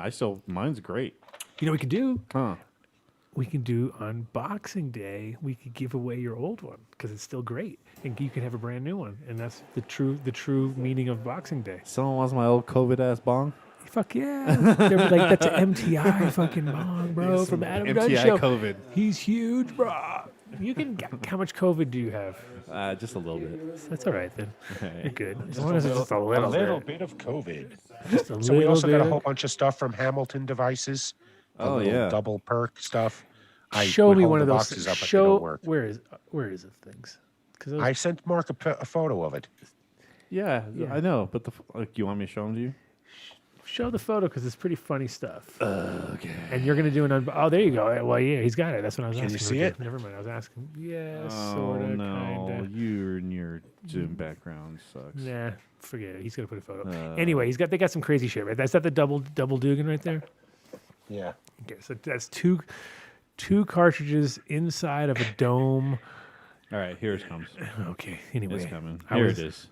The all double right. Dougal. Double Dugan right there. Look at that. Oh, Double so the Dugan. top one in the middle's got the double Dugan. What's the left one? Is that a triple Dugan or Okay, what I'm is, gonna what's going on over here? That's single, is that a single Dugan? Concentrate and cartridge bubbler. A double concentrate and cartridge bubbler. What the fuck? A double something? Everything's double Dugan, right? There's a day Cartridge pipe, battery. a shiv battery, a gold If we like bar, these a things, cube. I can sponsor them because I can be like they're either double done deal, or I don't know. We can double down on it. What's that? I don't know. Is that a nasal? looks thing? like Is a- that a Coke thing where you put your nose? That It kind of looks like a That vaporizer. It looks like a pipe soda. looks like high heels. It's up there. Afrin. That looks Yeah. like some high heel thing or Ooh, something. What is high that? heel, It looks yeah. like high heels and a Coke sniffer. I don't know what the fuck's Oh going on. wow! Right? High heels and the coat. These nice people and send the us this stuff, and tombstone. you're just I'm just saying. I'm just saying what it looks like. okay. All right. And a cloak. Are you sure this is not like some fucking See, I was sex toys or something? That one was highly questionable. The gray one right there. Sex toys. I'm pretty sure you got No, the wrong that's an box. anal pipe, Mark. You got the wrong box, bro. A That suppository says inserter. HIV. It says HIV 9. Oh no. What is that? Shiv. Oh, The shiv. the shiv. The shiv, dude. We got the cloak, the shiv, The cloak? cube, Man, they got some the crazy. tombstone. Dude, tombstones after this is god damn it. The cloak. Yeah, cloak. That's another one. Yeah. Oh man. Yes. What's that That one? But one- if you want, You don't wanna go some through the great airport on that gear, one. No. But no, no, we're gonna try it all out, dude. I'm totally curious about that middle thing. The middle The thing. double Dugan. I want The the double Dugan. Oh yeah, I want to check the double Dugan out. Anyway, You got it. so The we double got Dugan's we have a all is huge reserved for we have Adam. we have a huge amount of people already signed up for the New Year's show. It's going to be great. I'm super excited. Tremendous. Glass Cabin is a full head shop, half of a large stock. Blah, blah, blah, blah, blah. Okay, where's the fucking email, man, Rob? Come on now. Is it glasscabinet.org.com? Because Glass Cabinet must be I don't know, that might not be the easiest fucking thing to get. We have sponsors still to finish. We have Luminar. Hi, I know, Luminar, you fucking failed them. dude. You started failed it, Luminar. you started, and then you got. See, what is going on? And then you got off on a tangent. No, it's hey, look it. I'm wearing the shirt, bro. I know you I'm are. working hard over here, Dude, but you know what? he's way working on. I'm actually maybe tomorrow I might have a delivery of LEDs coming my way Nice. by Monday for sure, and then I'm going to put together a whole before and after shot, get it all set up, and I'm looking forward to it. It's going to be. I think we're getting 6 IL8s and also the hash controller there, so. Totally looking forward to that. I don't know about the internet advice spot though. It's questionable, as we know. But in general, Illuminar lighting. If you want any and all types of lighting, LED, HID, 315s, the whole nine yards, as they say. Double-ended, single-ended. Double-ended, single. Oh, now Doesn't you're matter. getting now we don't know what you're talking about. You gotta be careful. You gotta really be really careful when you start talking about double-endeds and single-endeds. You're getting. I mean, especially with that box you got sent to you. I don't know what's in there. Yeah, because that was some double-ended shit There's right there. definitely some double-ended. I saw some. I saw some. I saw it, dude. You saw the same thing? Oh, I yeah. saw it. I saw it, bro. But yeah, these guys at Enter Dunn Illuminar. Yep. And if you have a big system and you want to upgrade, then you definitely want to use the Dunn deal because that could be the largest Dunn deal ever. The bigger you go, the more you save, right, Dave? So The more you spend, the more you save. Exactly. And if you have some fucking 600 light system, then all of a sudden you're like, wait a minute, we can get how much off? And you're like, whoa.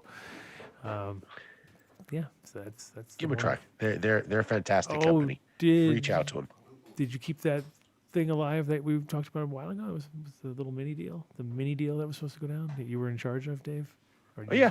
It's happening. It's happened. It's happening. Yeah, they're still discussing, but yes, it looks like it's happening. Oh, good. I wasn't sure if you dropped the ball there too. I wasn't No. sure if you've literally dropped. I got them in touch with Scott.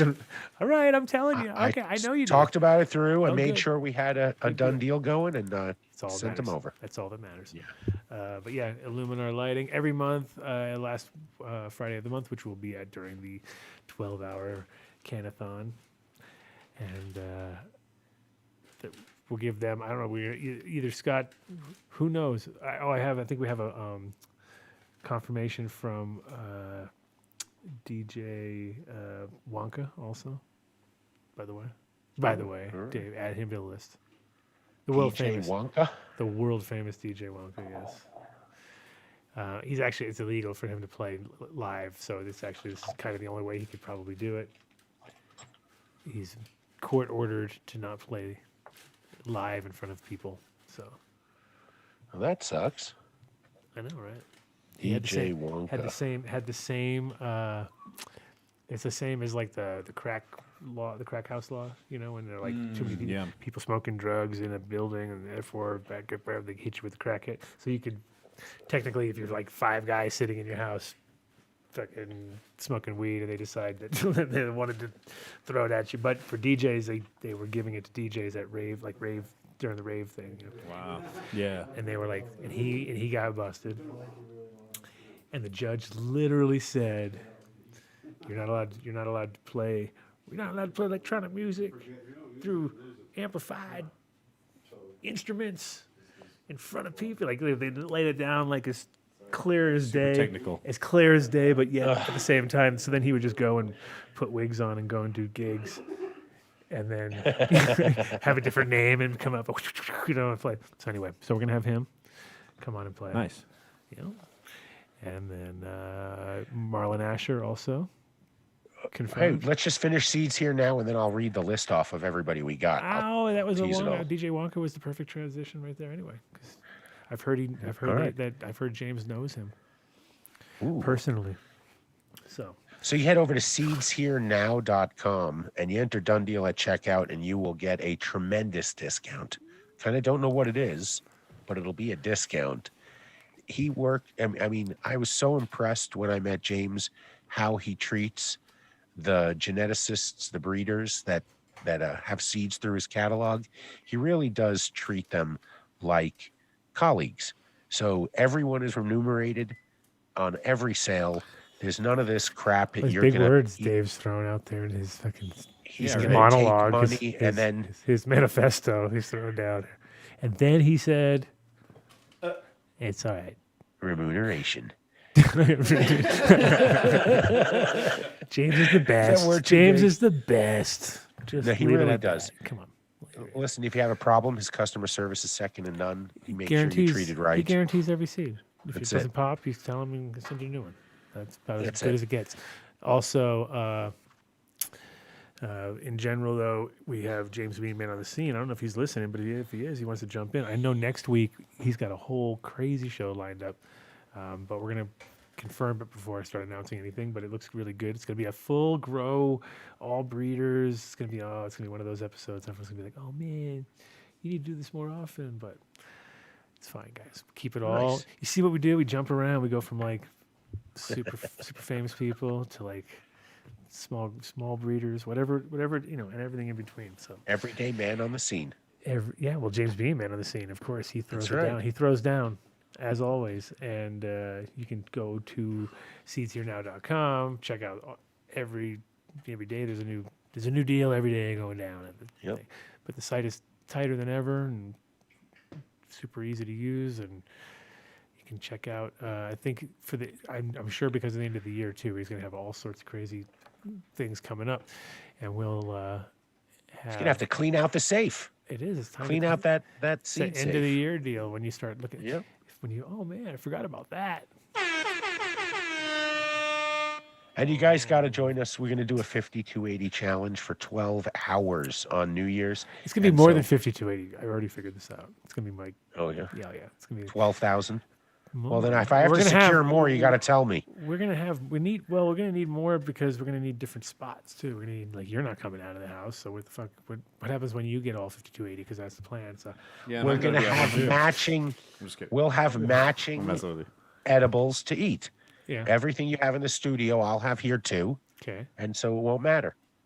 All right, as long as we double down, make sure. we have And enough. I'm also going to speak okay. to Brent at Apothecary. I'll get some dabs sent over. And we can- Tommy's trying to call me right now. He must be pissed at me. Yeah, I'm we sorry, can- Tommy.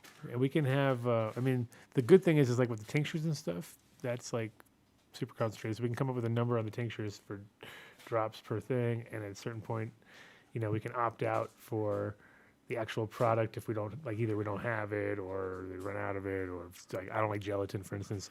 Like go like, you know what? I'll just take 2 drops of the fucking the default Green Farms. We'll have some tincture. equivalencies like they have here Well, in because the I like industry. it, because I love that shit so much. Yeah, I And want it- the tincture. and it works so good and it's so Yeah. concentrated that we don't like that'll be our good go-to. We can, but I still But want to try. I like gummies though, so I'll eat gummies. So you're all day gummy. So long. you're Yeah, gummy all day I'm the long. gummy I'm guy. not a gummy guy, so I'll be like feeling bad. Like I'll be like, okay, so now, but I don't mind. I'll do it. I'll eat gummies. I don't give a fuck. I'll eat gummies for the challenge. But that might be the fucking tipping point where I'm like, oh, now I feel horrible from the fucking. We'll figure it out. We'll figure it out. Uh-oh, Nobody's Tommy- going to get diabetes Tommy's, from me. Tommy's kind of called me. Uh-oh. Yeah, it called me too. Is that, Uh-oh. is that bad I'm in news? trouble. I don't know. Is he mad? He's Tell him to call on the Zoom call. Yeah. back. And tell us about it. So here's who we have. I sent out a whole bunch of invitations, so this list is subject to change. But we'll have people like Chloe, Cat Piss Tom, Danny Danko, Dan Herrer, Bob Esquino, Stephen Chang, Nacho and Angel from Requiem, Boris from Papa and Barkley, JJ from Top Dog Seeds. Oh, and a return to the Adam Dunn show by the original Sour Diesel, the Bro. Nice. Rosin Dogs will be leading the fan hour. James Loud and Marlon, Mateo, Dale Sky Jones will be doing a little Grateful Dead tribute for an hour. We've got Dave Gans coming in. That's Jerry's Kids Hour. That's Jerry's Kids Hour right there. That's gonna Jerry's be- Kids Hour. Yeah. Ooh, that's- we should see what Cheesecake Got- Lady's up to.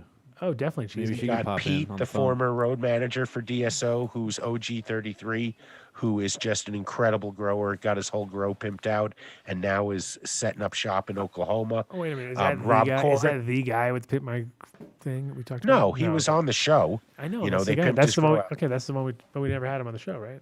Yeah. Officially. No, but now he's all set up in All right, Oklahoma. perfect. You'll love what he's got. All right. We'll talk about Rob Koritz, for all you Grateful Dead fans out there, who is a drummer in Dark Star Orchestra, will be joining us for a little bit, and DJ Wonka.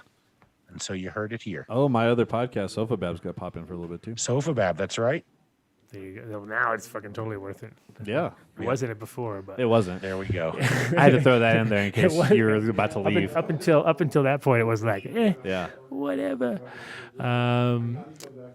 Cool. Yeah, and we haven't even started. We barely even started. We're like, we haven't scratched the surface. I got a whole bunch of other sure drops. Oh, Tommy Chong. You forgot Tommy Chong. Oh, Tommy And Chong's Chong. going to pop in I too. didn't have him on the list. I'm Tommy adding and him right Tommy. now. Tommy and You Tommy. better write him on the list, dude. You What are you better get doing? Tommy and Tommy. Update that list, TJC. He didn't get back to me. I asked him what's going on, but I don't know. You fucked up again, maybe. Yeah, you probably did fuck up. We again. lost the sponsor. can't I'm sure I believe it. did. We can't lost the believe- sponsor. We lost it. We had that No, fish there's no on the hook. way. The biggest done deal on The the biggest planet. done deal. Yeah, And you Dave lost fucked it. it up. Dave, you gotta stop. You gotta stop.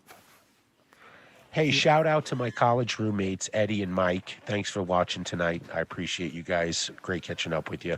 I used to do the car scene for and Up and Smoke for them and crack them up all the time when we were stoned, living in the fucking study hall at the end of the aisle in Del Plain Hall. But yeah, nostalgia. It was Good good. It was times. good. It was good. Good show. I liked it. Tommy's was on Sparky today. It was good, you know, like It was great. It's been a while when we had him on the show before, but it was like still a little more quiet, a little slower. This time he was definitely on fire. I think it was a good little bit there. And of course, it was good having all those guys on, Kevin and Jason.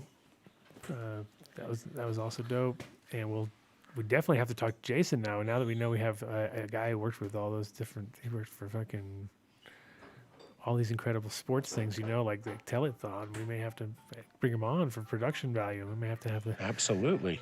multicam. We're going to be doing multicam. Better buy some more cams. Better what? Well, I'm just kidding. oh yeah, no, we use the other one there. Yeah, I'm just kidding. We have room for one more, man. We have room for one more. I'll bring one. That is multicam. No, I'm just kidding. But in general, looking forward to the telethon, canathon, and I'm sure we'll forget some cable or something like that. And, but look at that! Look at the disco ball ready to roll. Oh boy! Oh man, this room is we're gonna blow this whole place up. Oh, we're gonna be like pumping. Whoop, whoop. Just make sure nobody from Rhode Island is there. No, they all have COVID. And yeah, at least 50% of them. Yeah. All 11 of them. Got it. It's terrible. Yeah. What else you got, Dave? Shout out to. I am spent, man. Oh, look Shout at out you. to Art to Eat Cakes. Oh, what about the cakes? Yeah, what happened? What the fuck? You didn't show the cake. What cake? I thought you had a cake. I don't know. I thought was that wonderful cake an old photo? Like some random That's old an old bud cake. So if you're looking for a bud cake, Man, Christmas cake. I thought you had a cake that you were going to eat all by yourself and just like, wow, look at this cake. And I was like, no. What is he doing? He's got a whole cake. He's going to like present it to Tommy through the screen or something. I was confused. I am looking forward to when we can actually have him on the show, like all of us sitting in a studio together. We'll go to Denver. We No, we'll go cake and to. smoke I'm telling you, joints. we'll go to Vegas and we'll check out the van with Kevin and we'll bring it all together and that's where Jason's at, and then we'll do it. That's the plan. So that can come sooner than you think. I think. Well, Tommy, Chong, thank you so much for coming on the show. Shit, thank you for answering my phone call. You made my day. And thank Adam. Thank you for having this forum. This was great. I really enjoyed this one tonight. Oh, don't I crossed cry, something off Dave. my list. Dave was about to cry. Did Did you see that? I'm not crying. Crying? It was the edge of crying. He was great. I tell you, he probably would have stayed on with us for another hour. So you'll get your wish. He'll be your new co-host. It'll be the Chong and Dunn show. Finally, you know. Every time we do Dave's Not Here, that'll be like the themes of the because he loved it. You saw how he loved the theme of Dave's Not Here. He loves it. Like Dave's Not Here is still to this day, like you said, it's still relevant. Yeah. So if we just did a show called Dave's Not Here and it would be the Adam Dunn and fucking Chong Chong show, that would be great. There you go. Now you're gonna cry. Now I can cry. Yeah. No, we would never. Thank you, MTI, as always. We would never Right leave on, man. Dave. We couldn't do the show without you, man. Could what KTI? Of course we could. MTI. Oh, yeah, KTI could do it. I thought you said KTI. Forget about it. Yeah. No, I'm just kidding. KTI, we would have never made it this far without you. That's how's that. We would have. Thank you, guys. We'd be dead in the streets. We'd be dead in the gutter without KTI. Absolutely. And the whole chat gang. Only when we needed him most, huh? The chat gang, of course. Yeah, love you Tony guys. want to get his new hoodie yet, or it's on its way, or what's going on? Because it's in transit, but it got sent with invisible ink this time, so it's completely blank. Oh, nice. You gotta squirt lemon juice on it. Black light. Actually, you put it next to heat, it's black and it light. comes out. So you have to set it on fire. Right. What do they call those There you go. hypercolor? Those Right. shirts back in the 90s? What, the ones you lit on fire? No, the hypercolor where you put your hand on it and it changed colors. Remember those? No. Oh, thermal. What? You don't remember those? Not really. Thermals, yeah. Hypercolor, dude. Those are fresh. Did you just say fresh? Yeah, dude. I think that's what they were. That's what they were back then. Come on, Mark. Pull out a thing of Mentos right now and say the fresh maker. Yeah, right. No. Man. yeah, I guess we'll wrap it up. Hell yeah. Thank you to the See you sponsors. I want next to thank all the week. sponsors. Shout out to my beautiful wife, Cece, and little Nick, who is just about to have his play date weekend starting. Woo! Nice. Party. Dun, dun, dun, dun, dun. He's been writing songs. He's been making songs, making beats. It's pretty funny. I was quite impressed. They had to grow the cotton again. Yeah. Who that? Oh yeah, exactly. That's how we do. That's how we do. Yeah. Shout out to Vinny over here holding the studio down Yeah. with no dog. Yeah. Somehow magically with no dog. I don't know how he does it. I don't know how he does it. Because normally, according to the dog. kid, every studio has a dog. Oh, that's right. I got one right here. Shout out to the kid sending me a rosin press. Oh, he'll probably be coming. Oh, he's coming on New for Zealand. sure. Yeah. You have him listed already, right? He's on the list. Obviously. Write the kid down. I'll put him on the list right now. What? You don't- Well, you don't have him on the list? He's like number one on the. Did you not get the list? See, Hypercolor was the shit. It was fresh. It was dope fresh. See, everybody, you got right. fans. You got fans. I never ran with the hypercolor on any of my clothes. So, chat gang out there, I if did any of the- you guys want to I did participate, the gray, iridescent gray on black a lot of times. That was really cool. So you don't kind of see it, but then at night you're like, booyah, like, hey, I'm right here. I gotcha. Bust me. That's cool. Yeah, it was great. All right. Anyway, so any more chat gang want to participate? Send us an No. email at Done Deal. of course they do. They all want to do. They all want to. We gotta have Tony. Send us an Bong email. drop We'll in. pick a couple all the out. top chat. Oh, speaking of which, wait before we leave, can you do some analytics? Can we might as well do the end of the show analytics. That might become a new segment where we can find out the people who hang around the longest, see, get the what big do we reward got? to find out how much they did or didn't Today's do. top chatter. Top chatter of the week. Let me look. Sorry, it's pulling up. It's all right. It's fine. We're Okay. We're not. This is not Star Trek where you can be Drum like roll. Analytics. Analytics. Pulling up. People, this is what you get on the Adam Dunn show. This is what you get. You get to find out how much time you wasted listening to the show, and who wasted the most time. Chatting while we yes. were talking. Who's wasted the Chatters. most time? Here we go. And just so everyone. Oh, Oh, wait. third place. Come on. Don't go to the top. Oh, shit. We have controversy. All right, recount. There's a recount going on. It's getting crazy. No, we're moving to invalidate all the voters, You got and it? I'm it's deciding Oh, no, it's still coming. It's a lot that of, Tony the Baloney numbers is the winner. are like. Oh, what are you dumping votes now? Is that what you're doing, Mark? You're dumping votes. How much You're did throwing out Rosin, everything how much that did says Tony Rosendog pay Baloney? you? How much did Rosendog pay Yeah, you? how much did Rosendog pay you, huh? Oh, wait, no. I'm Oh trying yeah, to find shout it. out to Rosendogs for the papers to make the fucking the joint. Le Send joint. some more of those papers. And I will be giving to some homeless.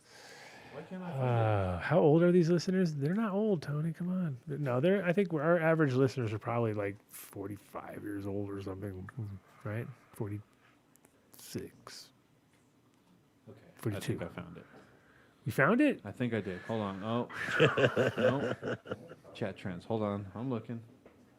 I don't know. Oh, top chatters. Here we go. Okay. Recount just already. loading up now. They're already All demanding right. recounts. Recount. Recount. All right. Third place. Third place. Roll, drum roll. Oh, you want a drum roll for third place? Okay. All right.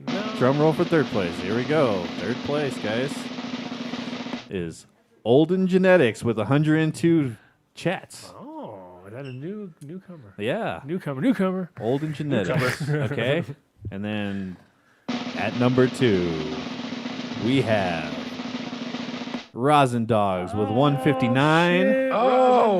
Rosendogs, number 2. That means you're like not even. And the winner who wins a new Chrysler Cordoba, and you can pick it up in Morty's office after the show, is Can a man go eat shit? Whoa! Wow! Dethroned by that? That's crazy, Yeah, Rosendogs. with 172 How does that chats. feel, Rosendogs? How the fuck does that feel? It's funny. He'd been chatting all night, and I had never read the whole thing until I had to read it. It's Can a man go eat shit? you got to come up with the greatest names and try to win the chat thing so that Mark could read them at the end of the show. That was a good one. That was a good one. I think this may become a regular segment. The There you go. analytics, the analytic, end of show analytics. End of show analytics. I didn't say anal. I said anal. Don't get excited. Oh yeah. All DJ right. C's over there. Oh. Well, what? Huh? What? The king has been dethroned. I know. I can't believe The it. king has been dethroned. You're always the king, Rosin Dogs.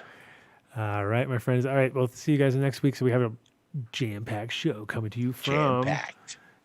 the man on the scene himself, James Bean, man on the scene. So listen for that one. I'll put up some info once I've got it all dialed in. Thank you, guys. Thank you. Practically every one of the top 40 records being played on every radio station in the United States is a communication to the children to take a trip, to cop out, to groove. The psychedelic jackets on the record albums have their own hidden. This is a special question. We don't want you to smoke genetically modified ganja. We want you to smoke the real thing. We want you to smoke the natural herb. Some call it marijuana, some call it sensimedia, some call it lamb's bread, and some people call it